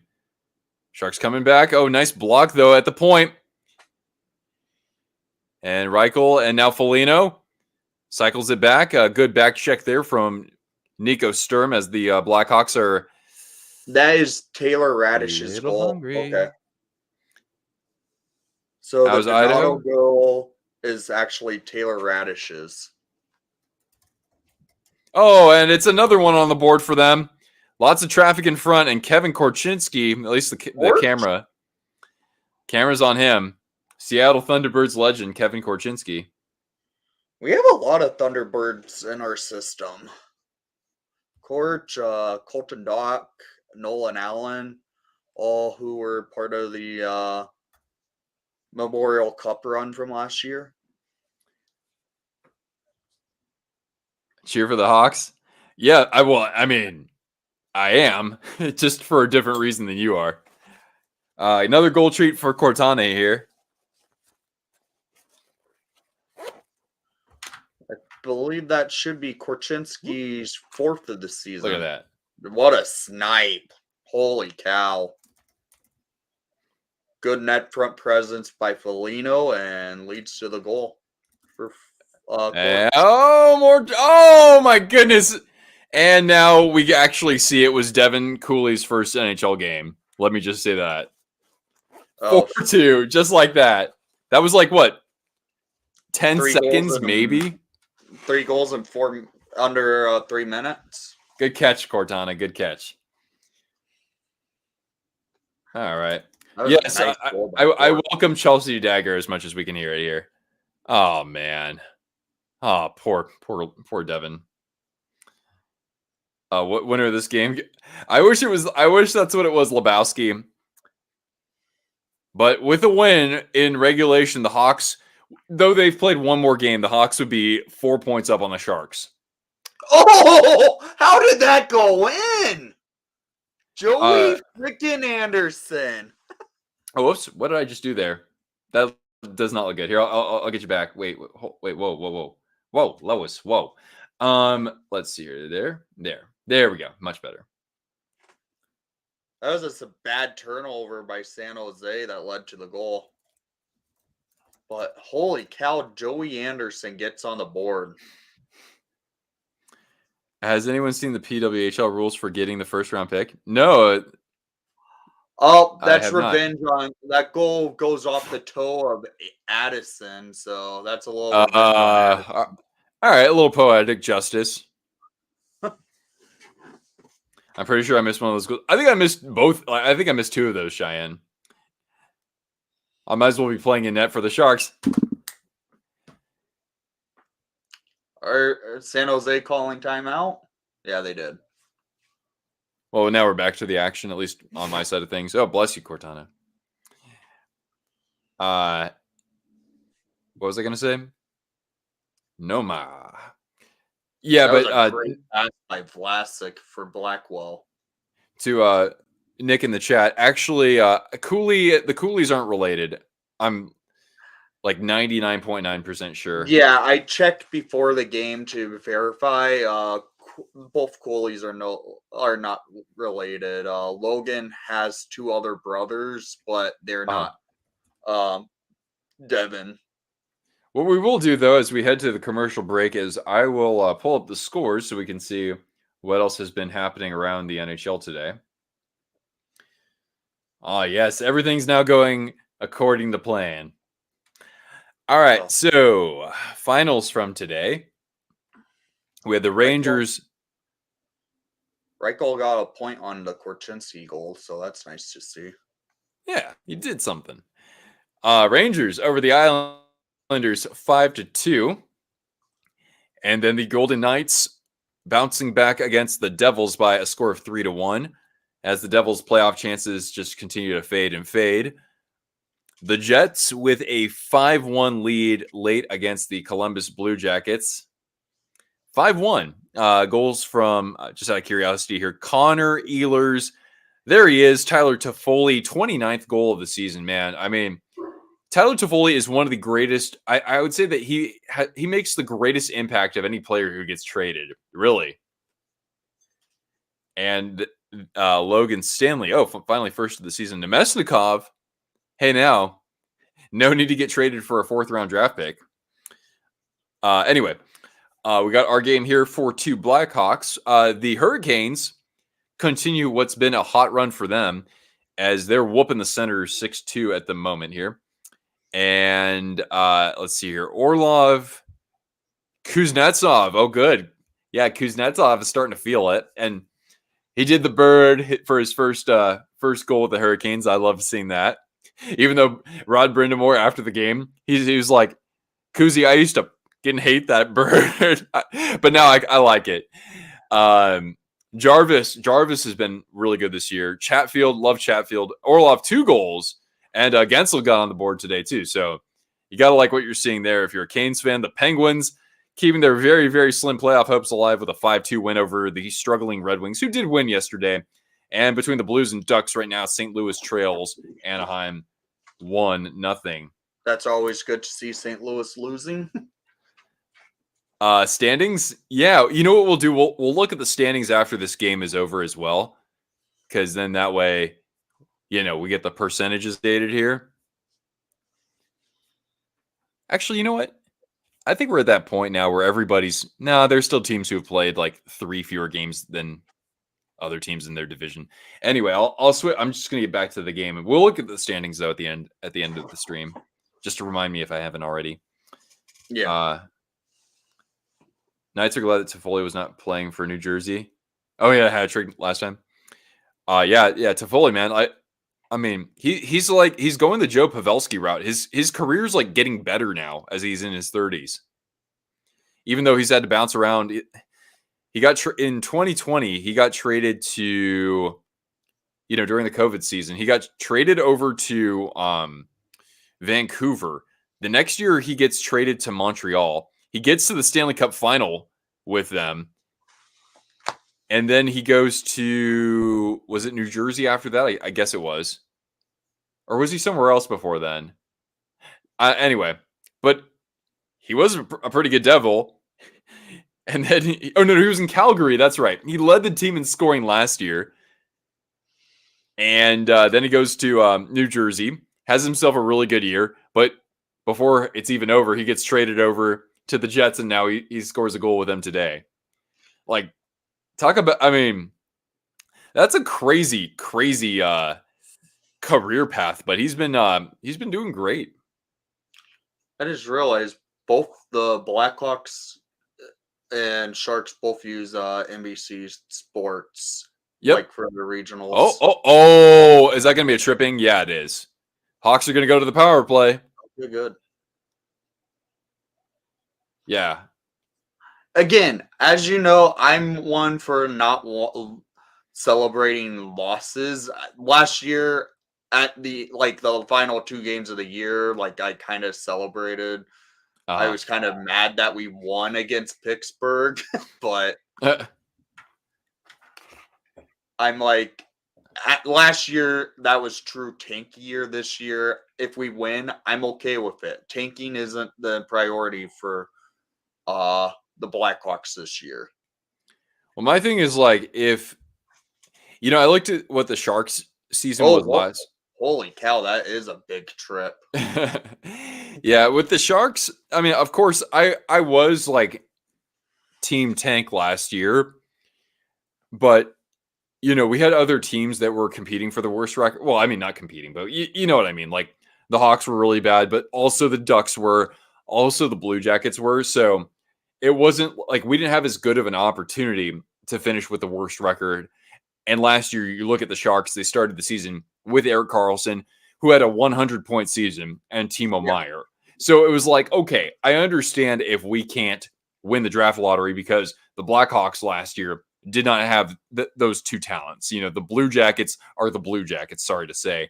The Ducks, still pretty green, pretty young team. So I was like, all right, I understand that. But the thing with the Sharks last year until they traded Meier, that was actually some of the most fun I've had watching that team, because even if they lost a bunch of games, Carlson and Meier were just absolutely just destroying it out there. So it was actually my favorite season I've had as a fan. Easily my favorite season that I've been a fan of them since their playoff drought started in the 1920 season. Sharks' next games include the Predators, Stars, Hawks, and Lightning. The Hawks look to, like the Blackhawks organization looks to get the weekend sweep of the San Jose Sharks organization of 3 games. Well, was the other game AHL, or I mean, were the other 2 games AHL, or was it AHL and ECHL? It was the Ice Hogs versus Barracuda, so AHL. Okay, two games between those 2 teams. Yep. Oh, got it. Wait, you're still affiliated with the Indy Fuel, right? We are, yes. Okay, yeah. Yes, the Sharks ECHL affiliate being logically the Wichita Thunder. They should, what, if the newest ECHL team wants to be called the Tahoe Night Monsters, then I'm going to lobby for the Wichita Thunder to change their name to the Wichita Thunder Sharks. Okay. Now, that's a mascot. Yeah. Can the Sharks beat the Preds? No, dude. Not because of allegiances to teams. Just like Google search, when was the last time the Sharks won in Nashville? It's probably been about 5 or 6 years. I think we haven't beaten the Predators. I think we've beaten them maybe once in the last 6 years. I kid you not. We've been horrible. We're horrible against the Preds in the regular season, but we own their asses in the playoffs. Apology, Cheyenne, but yes. Ryan, how you doing there? And go Blackhawks. Nashville or St. Louis are my 2 least favorite teams, so. Wow. Like I said, Andrew Brunette should be a finalist for the Jack Adams. Oh, yeah. Former Blackhawk Andrew Brunette. Oh, yeah. All of 1 year. Minnesota Wild legend Andrew Brunette. Oh, Donato had a good chance at the net there, but got to give Cooley a chance for cutting it off. I wish the NHL allowed the Hawks to wear these jerseys during the games. Oh yeah, that would kick ass. I'd be completely in favor of it. They made these based off the home jersey. They should all pick. Toronto does the St. Pat's jerseys now. The Hawks should be allowed to wear their green St. Patrick's Day jersey as a look for just the St. Patrick's Day weekend, because Chicago, we do St. Patrick's Day the best out of any city.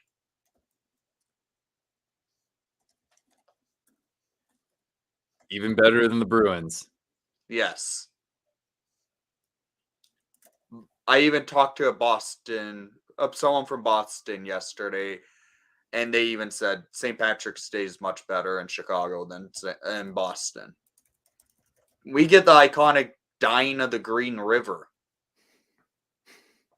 Hey, Erdine, I'll make a friendly wager with you. If the Sharks beat the Predators this week, which I do not expect whatsoever, then I will bestow upon you, courtesy of my own means. Already an empty net, huh? Yeah, I will personally gift you your very own Cortana Twisted Wrister hockey mug if the Sharks beat the Predators. So screenshot this, and there you go. Toronto is the only team. Well, I mean, that's the only team that's ever been the St. Pats. So, and I'm in favor of that. I like seeing Toronto do that, but I want to see Chicago do it for a couple games or Like, for. just do their green. This jersey's based off the home jersey. This is Yeah. turned green with a shamrock added to it. Can you get in on this?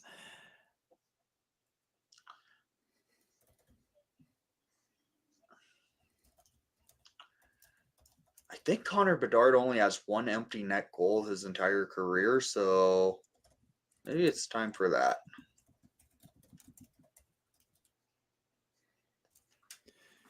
Hemorrhage, I would say the same. I would consider it, but yeah, shipping to Canada is like twice as expensive as it was like a year and a half ago.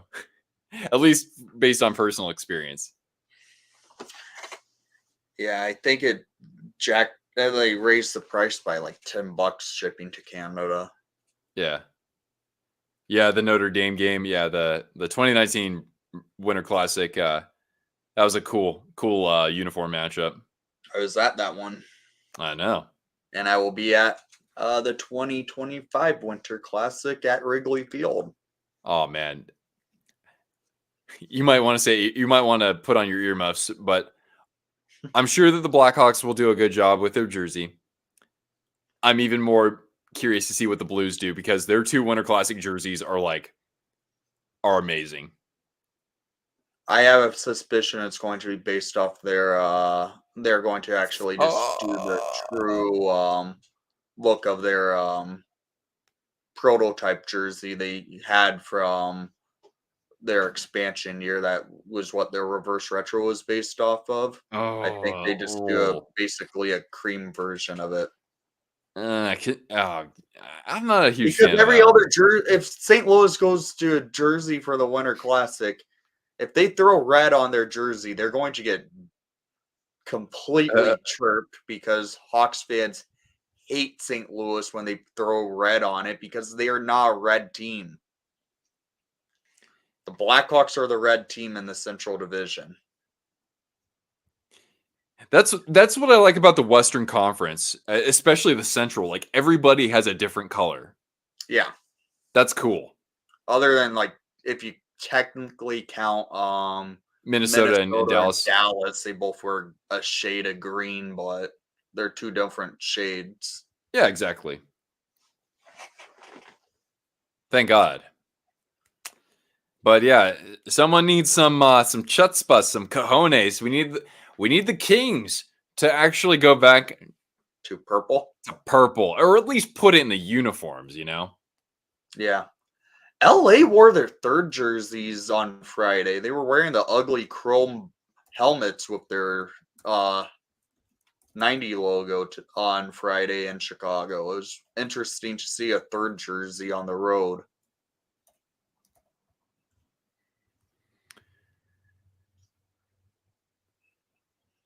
All right. Final 70 seconds here. Not purple, it's royal blue. Forum blue. It's purple. It's Laker purple. Yeah.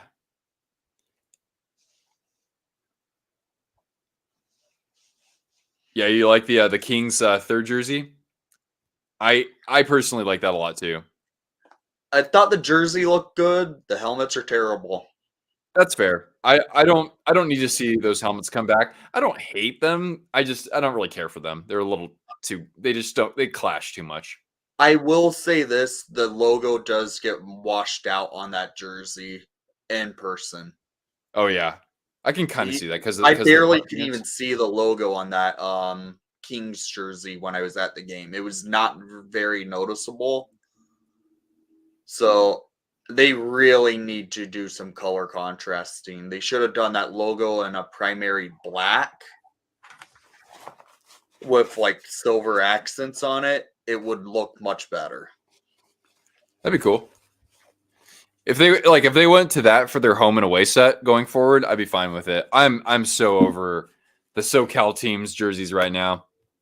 Not just because I'm a Sharks fan, but because they deserve better than that.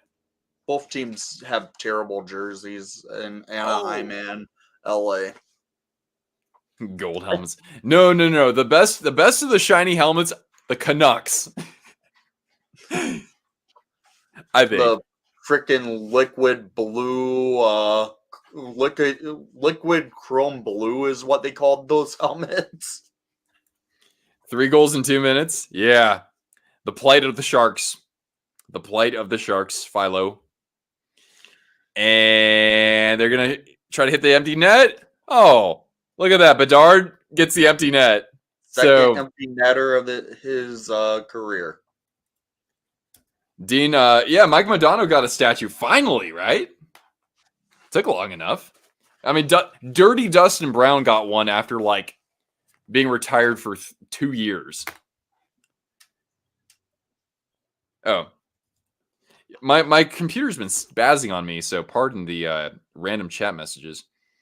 Here, I gotta give Cortana the goal treat though. Here, Boo Boo, can you lie down?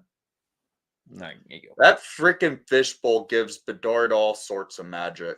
Yeah, that's true. He has. They're reviewing to see if this goal should count. That was all Kurashev. Kurashev easily could have thrown it in the net. He just waited for Bedsy to get there. Okay, that's empty net. That's the chemistry between Kurashev and Bedard. Perfect. Best friend duo.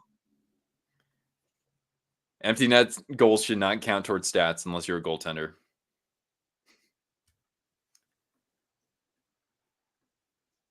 All right. Well, Shark's gonna shark, baby. Okay, that does count because there was only 0.1 left on the board. Yeah, underdog, it counts. You have the over. All right, congratulations. Woo! Let the tank roll on, baby. Woo! We have the rematch next week. That's right. In San Jose. Poor Devin Cooley, man. He was looking real sharp, but alas, it's a learning experience. I'm sure he'll find a way to bounce back better next time. Who got the goal? That last goal was Bedard. Yes, Bedard with 0.3 on the board. Tankapalooza, baby. Woo woo. We play you guys next Saturday. Next Saturday. Yeah. All right. So now we'll look at the standings in just a moment here. But now with the loss, the Sharks are now in last place by a 4-point margin, despite playing one fewer game than the Blackhawks. Bedard just tied Patrick Kane's. Oh, really? Yep. That was the Blackhawks record. Interesting. Wait, rookie goal record? Yeah. Wait, what was the thing? No. Oh, maybe. I think the rookie record. Yeah, sorry there, Lebowski. That's me reading that incorrectly. But yeah, so he tied Patrick Kane though. That's not bad with a few games left in the season. Mike, your Penguins got the win. But the rookie goal record, if I'm remembering correctly, it might be Steve Larmer. 50? Oh, really? No, wow. I can't remember. Rookie goal record for the Blackhawks. Damn, 50 for a rookie's a ton. It's not Teemu Selänne, but it's a ton. About time, only 5 points out. Rookie goal record. 43 for Steve Larmer. I knew it was 40. I knew it was Larmer. But Bedard is now tied with Kane for rookie goals. He was tied with Eddie Olczyk. Donato getting the second star of the game. Oh, the standings haven't updated just yet. We'll refresh this. Kevin Korchinski with the first star of the night. Oh wow. I think he probably heard us at intermission, Nick. Yeah, probably. Oh yeah. Hurricanes 7-2. Back-to-back wins too. You love to see it. Who got that last goal? The team I'll actually be cheering for in the playoffs. Brendan Lemieux. Sometimes I forget he's even on that team. Penguins look like they're going to hold on here against the Red Wings. Goals from Riley Smith. Sid the Kid, 33 goals. Just another, 40 goal season for Crosby. Valtteri That trash Puustinen. can really hurt Your audio just broke the up there. Detroit Red Wings. Let's see. Bunting. Bunting, Dubas's buddy.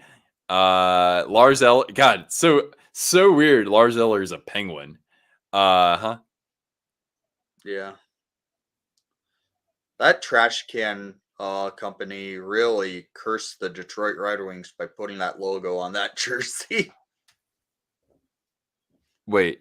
They're 1-7. Oh, the sponsor. Yeah. Oh, yeah. When I saw that, I was like, man, I would hate to be a Red Wings fan right now. I think they're 1-8 since getting the jersey advertisement. God, that's just horrible. Wait, the Hawks haven't had a jersey sponsor yet, right? Nope. And they already said they are not going to. The only patch we have on our jersey, of course, is for Rocky Warts, who passed away this past off season, and that's what should be on it. Where patches should be on jerseys: memorial patches or Stanley Cup final patch. Those are the only jersey patches that should belong on jerseys. Jersey advertisements, never. Yeah, I bet the Sharks will eventually get one, honestly, but I'm happy that so far they haven't had any. Because nobody wants to be a sponsor for the Sharks. You know what? I should just go up to them. I'll be like, look, you guys are gonna put a jersey sponsor on there probably in 3 years. Can I just have my logo? Can I have my Cortana logo on there for the time being? Wonder what that would cost. Hey, I give them enough free marketing myself. Yeah. There's immense value. I'll put an average of 2 butts in seats every night. Then maybe you won't hear a pin drop. All right, let's see if the standings update here. 6-3, there you go. All right. Boston in first place. Oh, no, technically Florida. Well, although the one thing I like to point out here is that Boston still has a 31-14 regulation record. That's still really, really good. Yeah, that's ridiculous. Yeah, but if you're the Leafs, you get to play either the Panthers or the Bruins in the first round. You're going to be so happy, aren't you? I hope the Leafs just choke again. The NHL does need to fix the playoff setup. Oh, God. Go back to 1 versus 8. I miss that so much because you would get rivalries. I think rivalries developed better that way because you weren't. Even though you play the same, you play teams in your own conference in the other division. You play them 3 times a year versus 4 times a year in the division. But still, there can be more animosity that can fester from ones like that. Look at the Blackhawks and Canucks. That was one of the most heated rivalries in the 2010s. Totally. Totes my goats. All right. So, yeah, Florida. Wait, do we have updated? Yeah, these are updated. Okay. So, Panthers and Bruins still jockeying there. The Lightning have been performing better. They've created some just a little bit of separation between them. And for example, the Red Wings are 4 points back. The Capitals are 5 points back as well. So they have rebounded decently since the trade deadline. Thank you, Anthony Duclair. Let's see here. And then we've got, let's see. I can't, Buffalo. I'm sorry. I know Buffalo's had a good second half, or much better second half, but that was last year too, and they did get in, so I don't expect anything. Rangers are up 4 points in their division, and really, they've been in first place just about the whole way. Philadelphia is still just clinging, but their last 10 has not been good. They're You know, faltering. yeah, they're kind of falling back down to earth, honestly.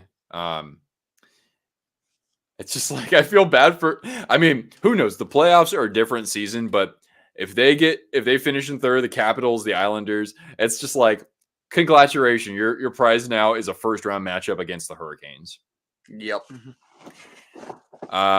Who again have been rolling pretty well. Look at that, 8-2 in their last 10.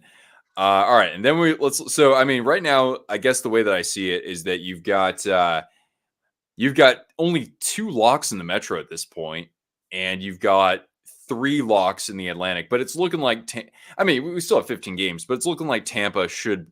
There's no excuse for them not to be able to hold on to a wild card spot. I guess that's what I'm saying. Right. Yeah. Very well could have 5 teams represented from the Atlantic Division. All right. And then we are going to take a peek out west. So the look at that 3-way tie in the Central, games played not being the standard here. I know we played Dallas one more time. Colorado, I think we're done playing them. Winnipeg, we're done playing them. So I'm glad the Hawks don't have to play them much more. Oh yeah, John asks a question. I forgot that I called this stream like Tankathon 2024 Electric Boogaloo. For anybody who watches It's Always Sunny in Philadelphia, I think you'd probably have some appreciation for that. You're gonna go. All right. Well, I hope you guys get the win there on the road, Mike. All right. So, all right. Jets, Avs, Stars tied. Preds are, I think, too far behind to like catch any one of these teams. But yeah, I mean, are they now? They're up 9 points on the Blues, and they're St. Louis up. is missing the playoffs. And the Preds are also how many points? 11 points up on. I mean, the Preds at this point have just about punched their ticket to the playoffs. Oh yeah, that's remarkable. Absolutely remarkable. I mean, I got to say, it's all about the factor, Ryan O'Reilly. I mean, there are few players, or like I can't really name any specific. Like I can't name too many specific players who I wouldn't want in my locker room, like getting people fired up, than Ryan O'Reilly. Hell, even Blackhawk fans were saying the Hawks should just sign O'Reilly last offseason, and I was like, I don't really want him. Shoot. So yeah, I mean, you look like it looks like you have 4 set teams here, and Yeah. I mean, I would be stunned off my bum if these are not the 4 teams from the Pacific either. But 15 games. I just like seeing Vegas actually sucking a little bit. I mean, you got to. I know a lot of teams have had the injury bug, but they've maybe some. You could argue they've had it the worst. So it's like no, I want to see. I'm someone who's like, if you want to be the best, you got to beat the best. You know, I want to see someone. I want to see someone figure them out, right? But then again, how can you figure them out when you don't even know what they're going to be like because you haven't actually had to face, the full roster. So here's my thing with it.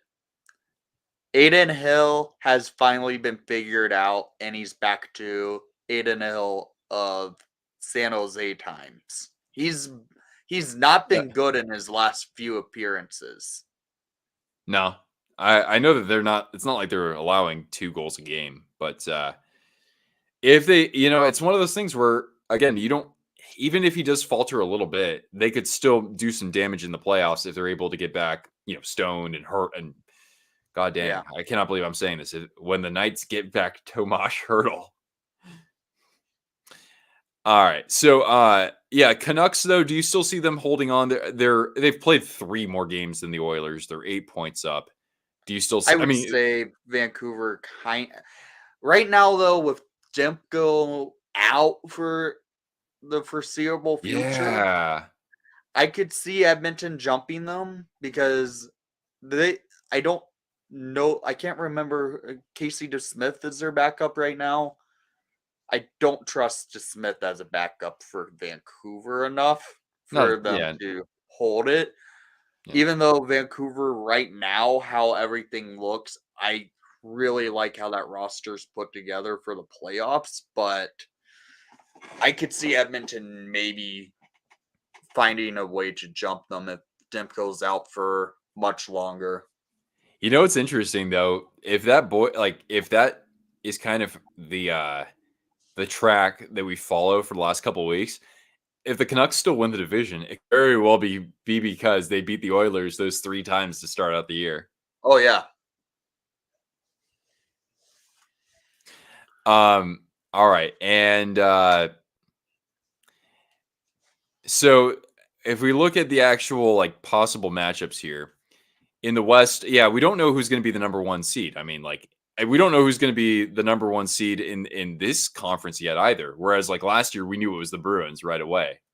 Yeah.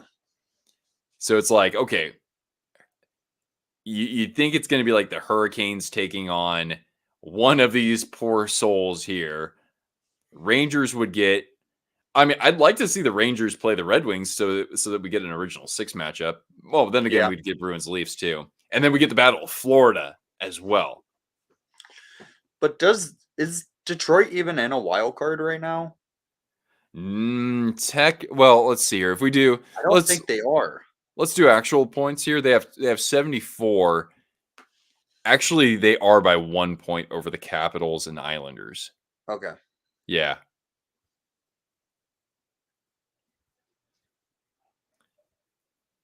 So, I'd like to see something like that because we already know. I mean, we don't know for sure, but like, yeah, I like the idea of having 2 original 6 matchups in the East. I'd be pretty happy with that. I wish we could have more original 6 in the freaking West, but yeah, that's true too. We're the only original 16 because Detroit wind themselves to the Eastern Conference.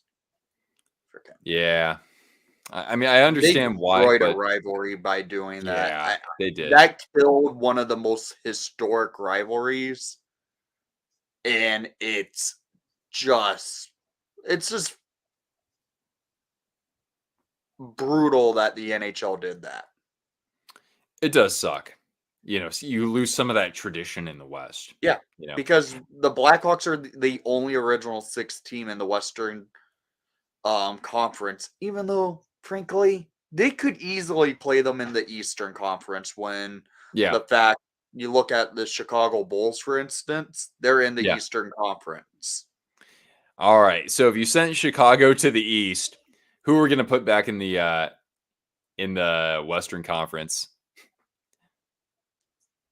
Put Columbus back? Yeah, probably.